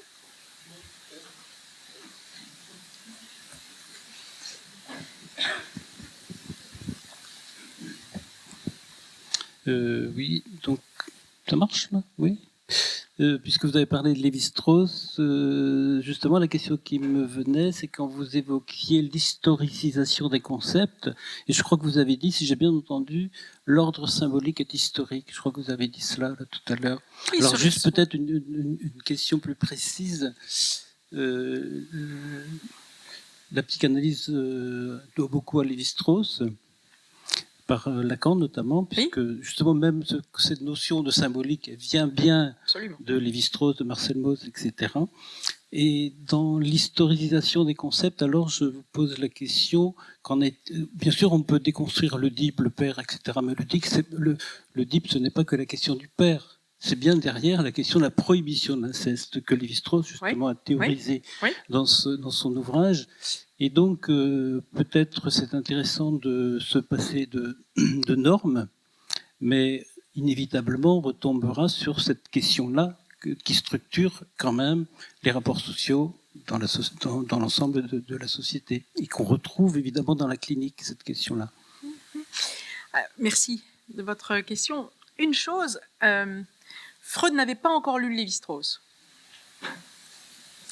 Pourquoi je dis ça? Parce que c'est la lecture lacanienne, c'est la lecture de Lacan, c'est la lecture que Lacan fait par Lévi-Strauss, mais à un moment donné de son enseignement, puisque le structuralisme, c'est vraiment, enfin le structuralisme tel que Lévi-Strauss l'effet structuraliste dans lequel Lacan, bien sûr, est pris comme d'autres à l'époque, Lacan va laisser tomber un petit peu la question des structures. Sur la question de la prohibition de l'inceste, Freud, il n'en parle pas comme ça. Pour Freud, la question... alors, pardon, je fais un autre détour par Lacan. Dans le séminaire sur le transfert, Lacan se pose une question, j'aime beaucoup ce passage que je lis aux étudiants souvent aussi, en leur annonçant une espèce de teasing en disant « Aujourd'hui, je vais vous placer le terme d'hippopotame ». Évidemment, ils écoutent à ce moment-là. Et donc, dans le transfert, Lacan rappelle pourquoi Freud a choisi le complexe d'Œdipe. Non, a choisi, pas le complexe, a choisi Œdipe, le héros Œdipe. Parce que Œdipe, c'est le héros de Sophocle. Bon. Et il dit ceci, j'ai pas le texte là, je pensais pas que je parlerais de ça aujourd'hui, mais et il dit parce que il y a un égyptologue qui a fait des études et qui montre que l'hippopotame, donc c'est vrai qu'il place l'hippopotame, que l'hippopotame écrase son père et couche avec sa mère. Donc il aurait pu choisir le complexe de l'hippopotame.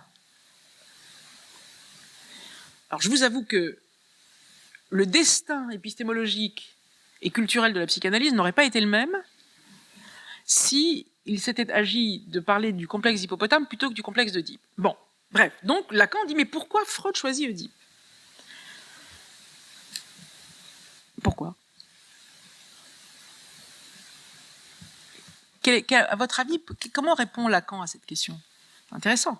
Pourquoi Freud choisit Œdipe? Eh bien, Lacan dit, parce qu'Œdipe ne savait pas.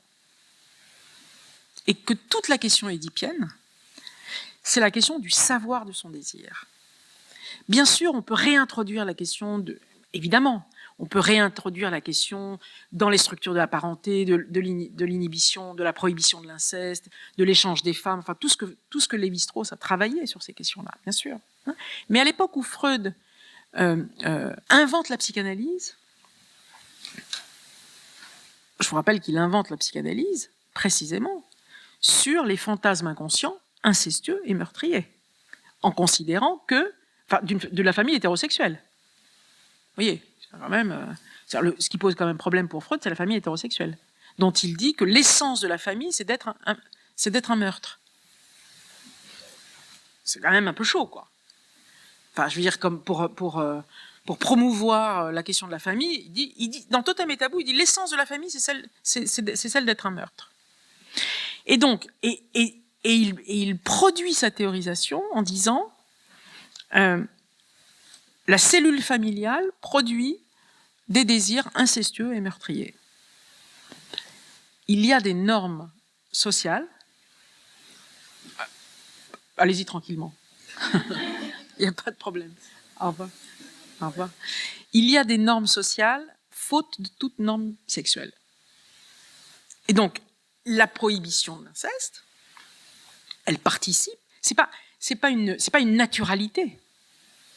Justement, elle participe des normes sociales. Hein, et que justement, si on considère que c'est une naturalité, on passe à côté probablement de choses que nos propres préjugés n'arrivent pas à entendre, quoi. Sur ces désirs, justement, que le petit enfant dont parle Freud ne savait pas. Freud, il parle de lui quand il dit ça, puisque quand il rappelle dans l'interprétation des rêves qu'en lisant Oedipe, Sophocle, il s'est reconnu, quoi. Je ne sais pas si je réponds à votre question. Non, je veux bien réagir en complément. C'est pas une naturalité parce que justement chez Lévi-Strauss, c'est l'élément qui fait distinction entre nature et culture. Oui, mais vous voyez, même cette opposition-là, c'est intéressant cette histoire, même ce paradigme, même cette opposition nature-culture, elle est pas si, elle a aussi dans les études de genre, elle est dépassée en fait, parce que à un moment donné, on disait voilà, le sexe c'est la nature et le genre c'est la culture, mais Judith Butler et d'autres considèrent que c'est évidemment bien plus poreux, parce que dans le discours, on est déjà dans la culture. C'est-à-dire que le fait même de nommer quelque chose, c'est déjà culturel. Donc il n'y a pas cette dichotomie, il y a pas on reproduit des polarités à l'infini, on reproduit des binarités à l'infini. C'est-à-dire que la nature, je sais pas moi, il n'y a pas la nature, quoi. C'est bizarre de dire ça peut-être, mais il y a une porosité, enfin, il y a un au-delà de ce paradigme. C'est comme un au-delà du paradigme masculin-féminin, c'est comme un au-delà de... Pardon, j'associe, parce que c'est aussi mon métier, mais je suis en train de lire le séminaire sur le neutre de Barthes. Je vous le suggère, c'est extraordinaire, si vous ne l'avez pas déjà lu. Et Barthes dit une chose que je trouve très intéressante, il dit, mais en fait, une des oppositions qui nous intéresse le plus, c'est pas tellement celle de masculin-féminin, c'est celle de animé-inanimé. Bah, c'est pas la même chose. C'est pas du tout la même chose. C'est-à-dire qu'en fait, la question, c'est pour ça que je parlais tout à l'heure de la question du vivant, de la vitalité, la question du vivant, animé, inanimé, dont Barthes dit que justement masculin et féminin, c'est subséquent à ça. Hein, la question du vivant est pour lui plus importante que la question masculin, féminin, nature, culture, qui sont des productions discursives. Oui, Clara.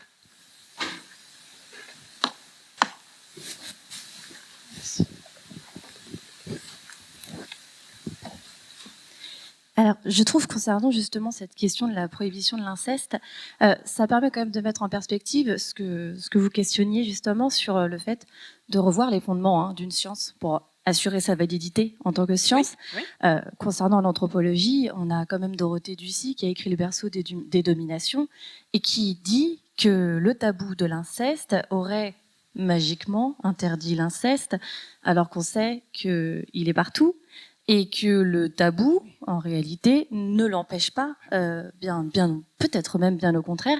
Et donc, ça rentre dans ces catégories discursives qu'on a avec Foucault, cette volonté de savoir, le fait de faire rentrer en fait le discours, la parole dans un système et qui vient peut-être même le renforcer. Force est de constater qu'il y a bien quelque chose qui ne marche toujours pas et qui n'en finit pas de ne pas marcher. Concernant, et c'est pour ça que quelque part le séminaire de Barthes dont vous parlez, je vais aller regarder de plus près, car oui, c'est peut-être l'animé, l'inanimé. C'est la thèse de Dorothée Ducy quand elle va aller questionner les incesteurs et qu'elle fait vraiment son enquête anthropologique auprès des incesteurs en prison, parce qu'on ne peut les trouver que là, ceux qui reconnaissent l'être, pour ceux qui le reconnaissent d'ailleurs, parce que effectivement, sinon on est dans un système où on dit soi-disant qu'on libère une parole, mais on le voit que le silence tout autour est assourdissant. Donc ça peut questionner aussi ce que dit Foucault sur la sexualité et notre libération, j'espère, en tout cas, d'une certaine parole qui en réalité, eh bien, je trouve que ça n'en finit pas quand même. Donc ce qui serait intéressant, c'est quel est l'apport de la psychanalyse, justement.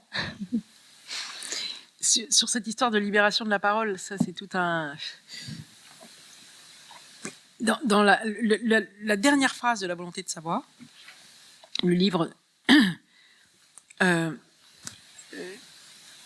Foucault écrit justement sur le fait de parler de la sexualité. Il écrit « Ironie du dispositif, il nous fait croire à notre libération ». C'est très intéressant quand il dit ça. C'est-à-dire qu'en fait, ça n'est pas parce qu'on parle de quelque chose qu'on s'en libère. Alors, n'importe quel clinicien le sait. Ça serait magique. Ironie de ce dispositif, il nous fait croire à notre libération.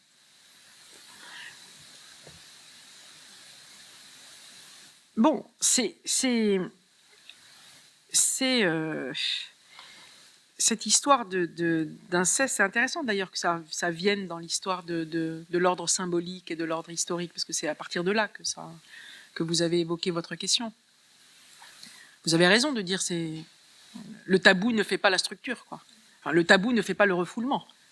C'est-à-dire qu'on peut réprimer, on peut produire de la répression, mais la répression, c'est pas le refoulement. C'est toute la question du surmoi social, pour revenir à des choses freudiennes. Et c'est pour ça que j'insiste sur la phrase de Lacan qui dit il y a des normes sexuelles, il y a des normes sociales faute de normes sexuelles. C'est-à-dire que on peut ne pas cautionner, mais l'invention de la psychanalyse repose sur le fait que il n'y a pas de normes sexuelles, y compris incestueuses, pas simplement incestuelles, incestueuses. Ça repose là-dessus. L'invention de la psychanalyse repose sur un désir incestueux. Alors, évidemment, c'est une fiction, Oedipe, mais il se trouve que c'est pas qu'une fiction, quoi. Hein, donc c'est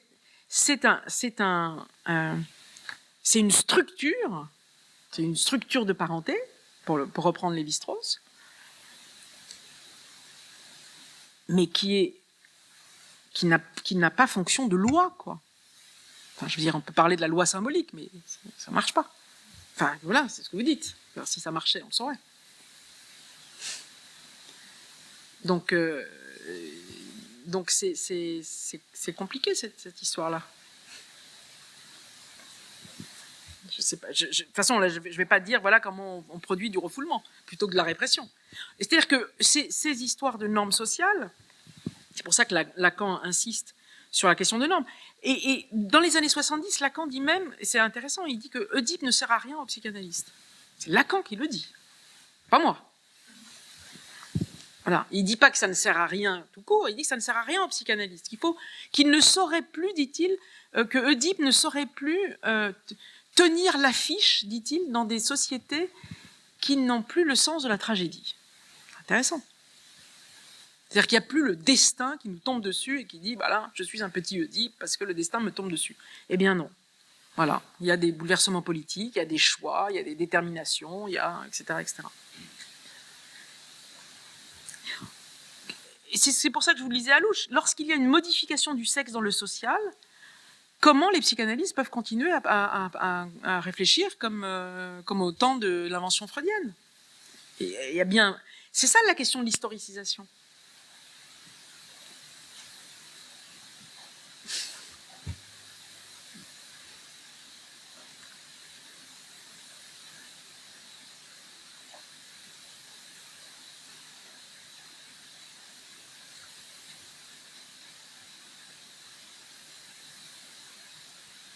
Oui, vous avez une autre question? On a encore quelques minutes, si vous voulez.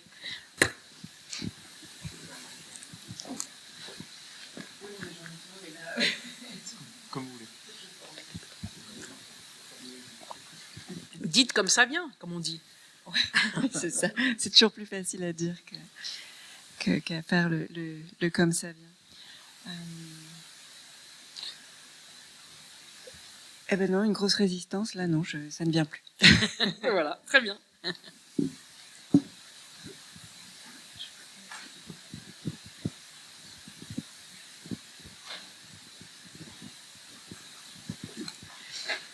Moi, je voudrais juste savoir ce qu'il en est en 2025 de ces débats dans la psychanalyse. Et si en 2025, Qu'est-ce qu'il en est de ces débats entre psychanalystes? Ah, Est-ce que c'est un... Voilà. c'est Ou 26, 20... comment voilà. dire Est-ce... Parce qu'on a certains d'entre nous en tête, par exemple, le livre de Preciado. Oui. Voilà. ou la 2020 conférence peut-être. Hein Voilà. Est-ce que... Ah, ce sont des débats extrêmement vifs. Voilà. Mais Très vif. Voilà. Est-ce que ça reste à l'état du débat? Est-ce que, j'allais dire, ça avance, ça progresse, mais ça veut dire, j'ai un parti pris quand je dis que ça avance, ça progresse, ou est-ce que c'est à l'image de la société et ou ça, voilà. Qui régresse, c'est ça? Je te laisse. Là aussi. Non, c'est-à-dire que non, la question du genre, la question transgenre, la question reste au sein de la psychanalyse un motif de, enfin c'est plus qu'un motif d'ailleurs, hein, c'est vraiment un terrain de débat, voire de confrontation, parfois extrêmement difficile, voire violente. Là, on est entre nous, on est dans le mois du genre. Là,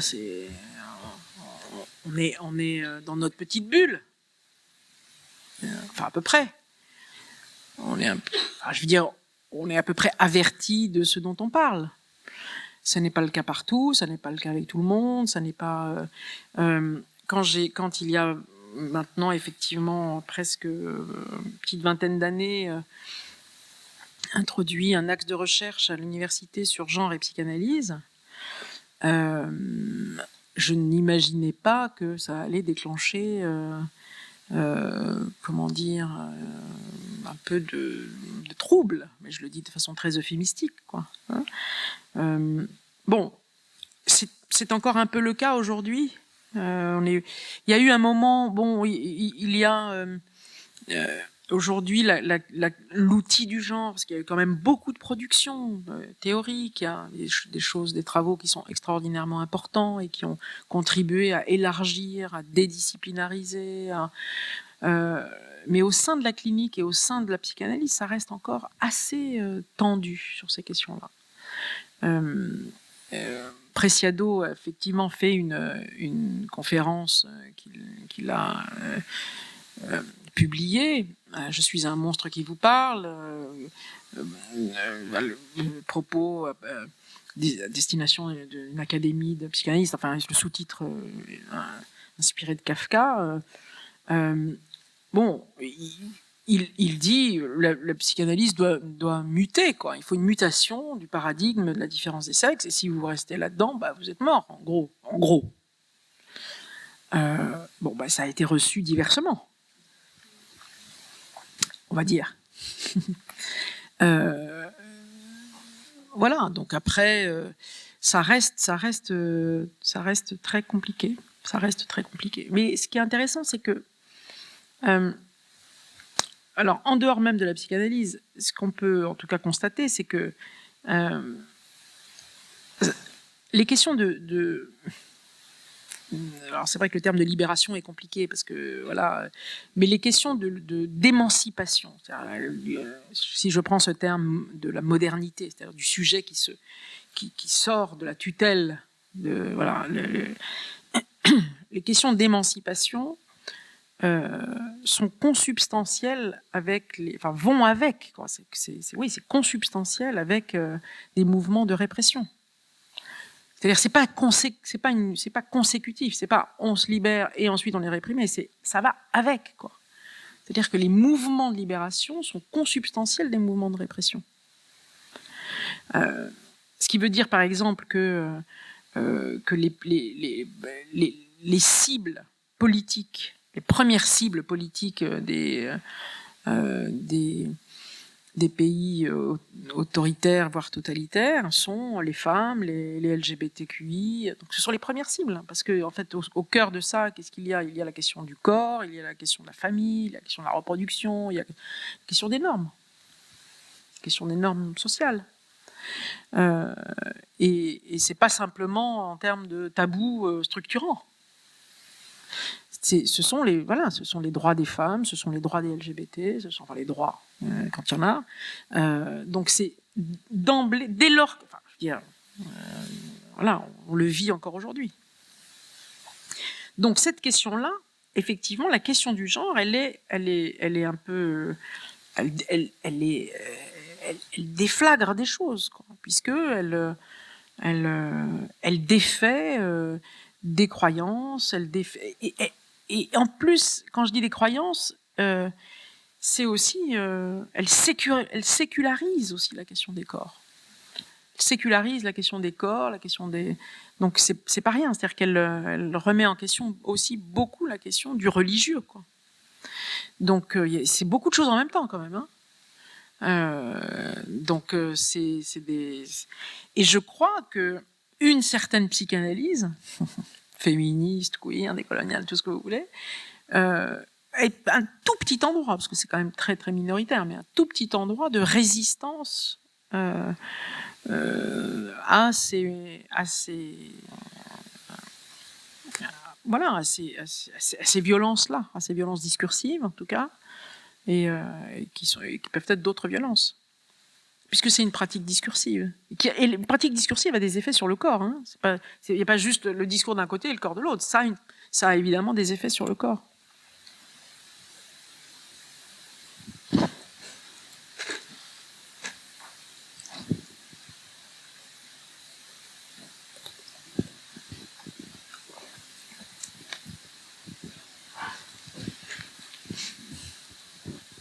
Oui, dans les ouvrages qui ont été cités de vous au départ, il y a un livre que j'ai lu pour ma part de vous qui n'a pas été cité, qui s'appelle L'énigme du deuil. Oui. Il y a écrit, publié en tout cas il y a 20 ans. Oui. Et le rapport avec les questions traitées aujourd'hui, je le vois dans ce. Je l'ai ouvert aujourd'hui, justement, sachant que je l'avais lu il y a longtemps, et je l'ai ouvert, et je suis tombé sur un passage où vous parlez à un moment donné des grandes tragédies du siècle, on va dire, les grandes guerres, etc. Et vous indiquez à ce moment-là que les traumatismes produisent, je ne sais plus quelle est votre formulation, mais il y a quelque chose comme ceci, produisent une effraction, je dirais quelque chose comme ça, dans les catégories. Oui. Qui structurent quand même, et notamment sur la question du temps, par exemple, le présent, le passé, dans la folie, mais aussi justement vous parlez de la différence sexuelle. Oui. Et c'est là que me vient cette question.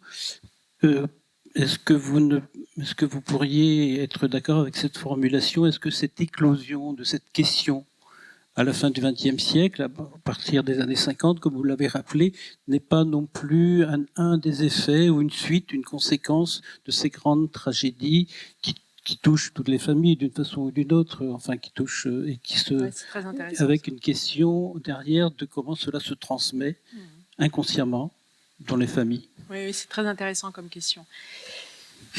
Alors, l'énigme du deuil, c'est effectivement, en fait, c'est un ancien texte, hein, mais enfin, je le renie pas. Hein. Enfin, c'était un travail de thèse en fait au départ. Mais... C'est un beau livre. Je signale que c'est un très beau livre sur la question du deuil. Merci. Mais c'est une question très intéressante, ça. C'est-à-dire que la question du statut du corps après, à partir des catastrophes et notamment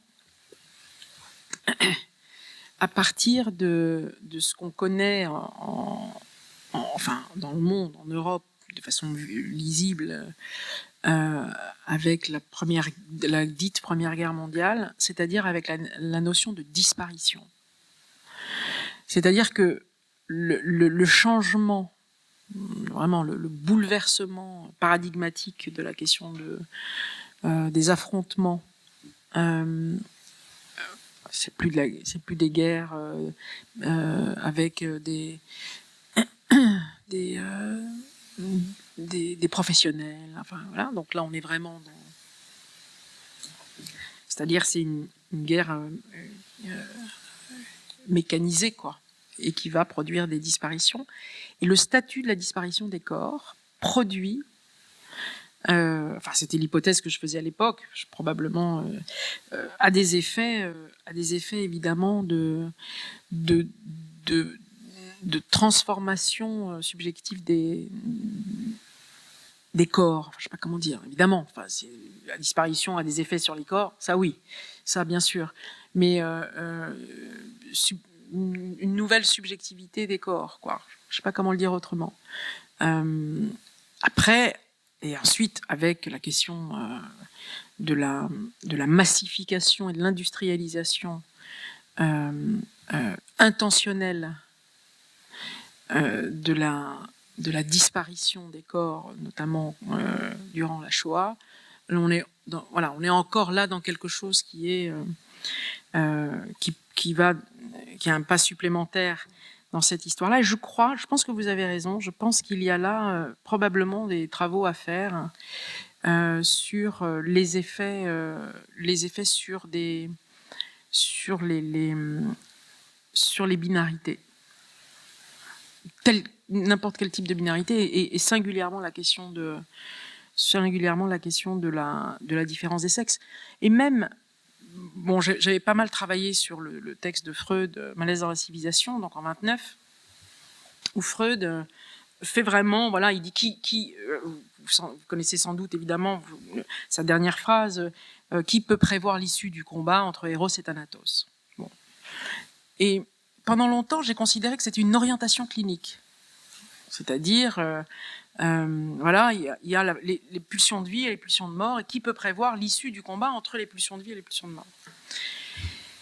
Et en fait, là encore, c'est pas si binaire que ça. C'est-à-dire que dans les pulsions de vie, il y a bien sûr aussi des pulsions de mort, quoi. C'est-à-dire que c'est complètement, il y a une intrication. Et voilà, d'ailleurs, il le dit lui-même. Hein, il y a beaucoup plus d'intrication que de séparation entre d'un côté Eros et de l'autre côté Thanatos. Et je pense que voilà, ce qu'on vit, c'est vrai que on peut s'interroger sur pourquoi la guerre, comme dit Freud, pourquoi la violence, enfin, qu'est-ce qui anime à ce point-là qu'est-ce qui anime, c'est-à-dire qu'est-ce qui anime la pulsion de mort, puisque c'est quand même ça une des questions. Et je pense qu'effectivement ça a des effets sur l'animé et l'inanimé. Enfin, je reviens à ce que Barthes disait. Je pense que c'est intéressant de réfléchir à cette question-là de l'animé-inanimé plutôt que des différences des sexes, des différences d'autres types de différences, quoi. Peut-être une petite remarque complémentaire par rapport au masculinisme d'aujourd'hui, qui se présente de différentes manières dans certains discours, oui. Mais il a existé auparavant. Oui. Il y avait les bandes fascistes oui. en Allemagne oui. et en Italie sont nées après la Première Guerre mondiale, dans cette volonté d'affirmation d'un corps érigé phalliquement avec des armes, etc. Oui. Donc il y a quelque chose une parenté qui me semble peut-être possible. Et là, ce que vous dites, c'est intéressant parce que c'est encore une fois concomitant avec des mouvements féministes émergents. Par exemple, sur cette histoire de masculinisme, il y a des travaux de Rita Segato. Je ne sais pas si vous voyez qui est cette anthropologue argentine qui travaille sur les féminicides mexicains. Et sur Ciudad Juárez, vraiment la frontière, enfin là où sont... Et elle explique des choses tout à fait intéressantes. Elle dit, mais les femmes elles sont pas simplement tuées, les femmes mexicaines, elles sont massacrées, quoi. Massacrées. Par des bandes d'hommes.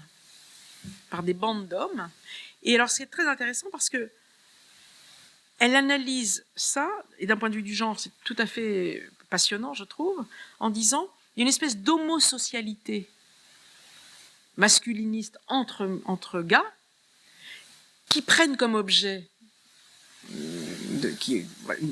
la femme, voilà, elle est tuée. C'est pour ça que ce sont les Mexicains qui ont inventé le terme de féminicide, puisqu'elle est tuée parce que c'est une femme. Mais c'est pas simplement qu'elle est tuée parce que c'est une femme, mais c'est parce que ça consolide la bande d'hommes. C'est ça les marques du masculinisme. C'est-à-dire c'est aussi une consolidation, ça homosocialise une force qui, en creux, permet ce type de passage à l'acte. Et ça, ce sont aussi des travaux justement sur ces questions de genre qui sont tout à fait intéressantes. C'est-à-dire que les femmes qui vont travailler, qui ont une espèce d'agentivité, etc., deviennent un objet d'excitation mortifère. Parce qu'en fait, elles vont bosser, elles produisent peut-être un petit peu d'indépendance, etc. Et à ce moment-là, voilà, il y a quelque chose qui fait que, concomitamment, il faut détruire cet endroit d'émancipation.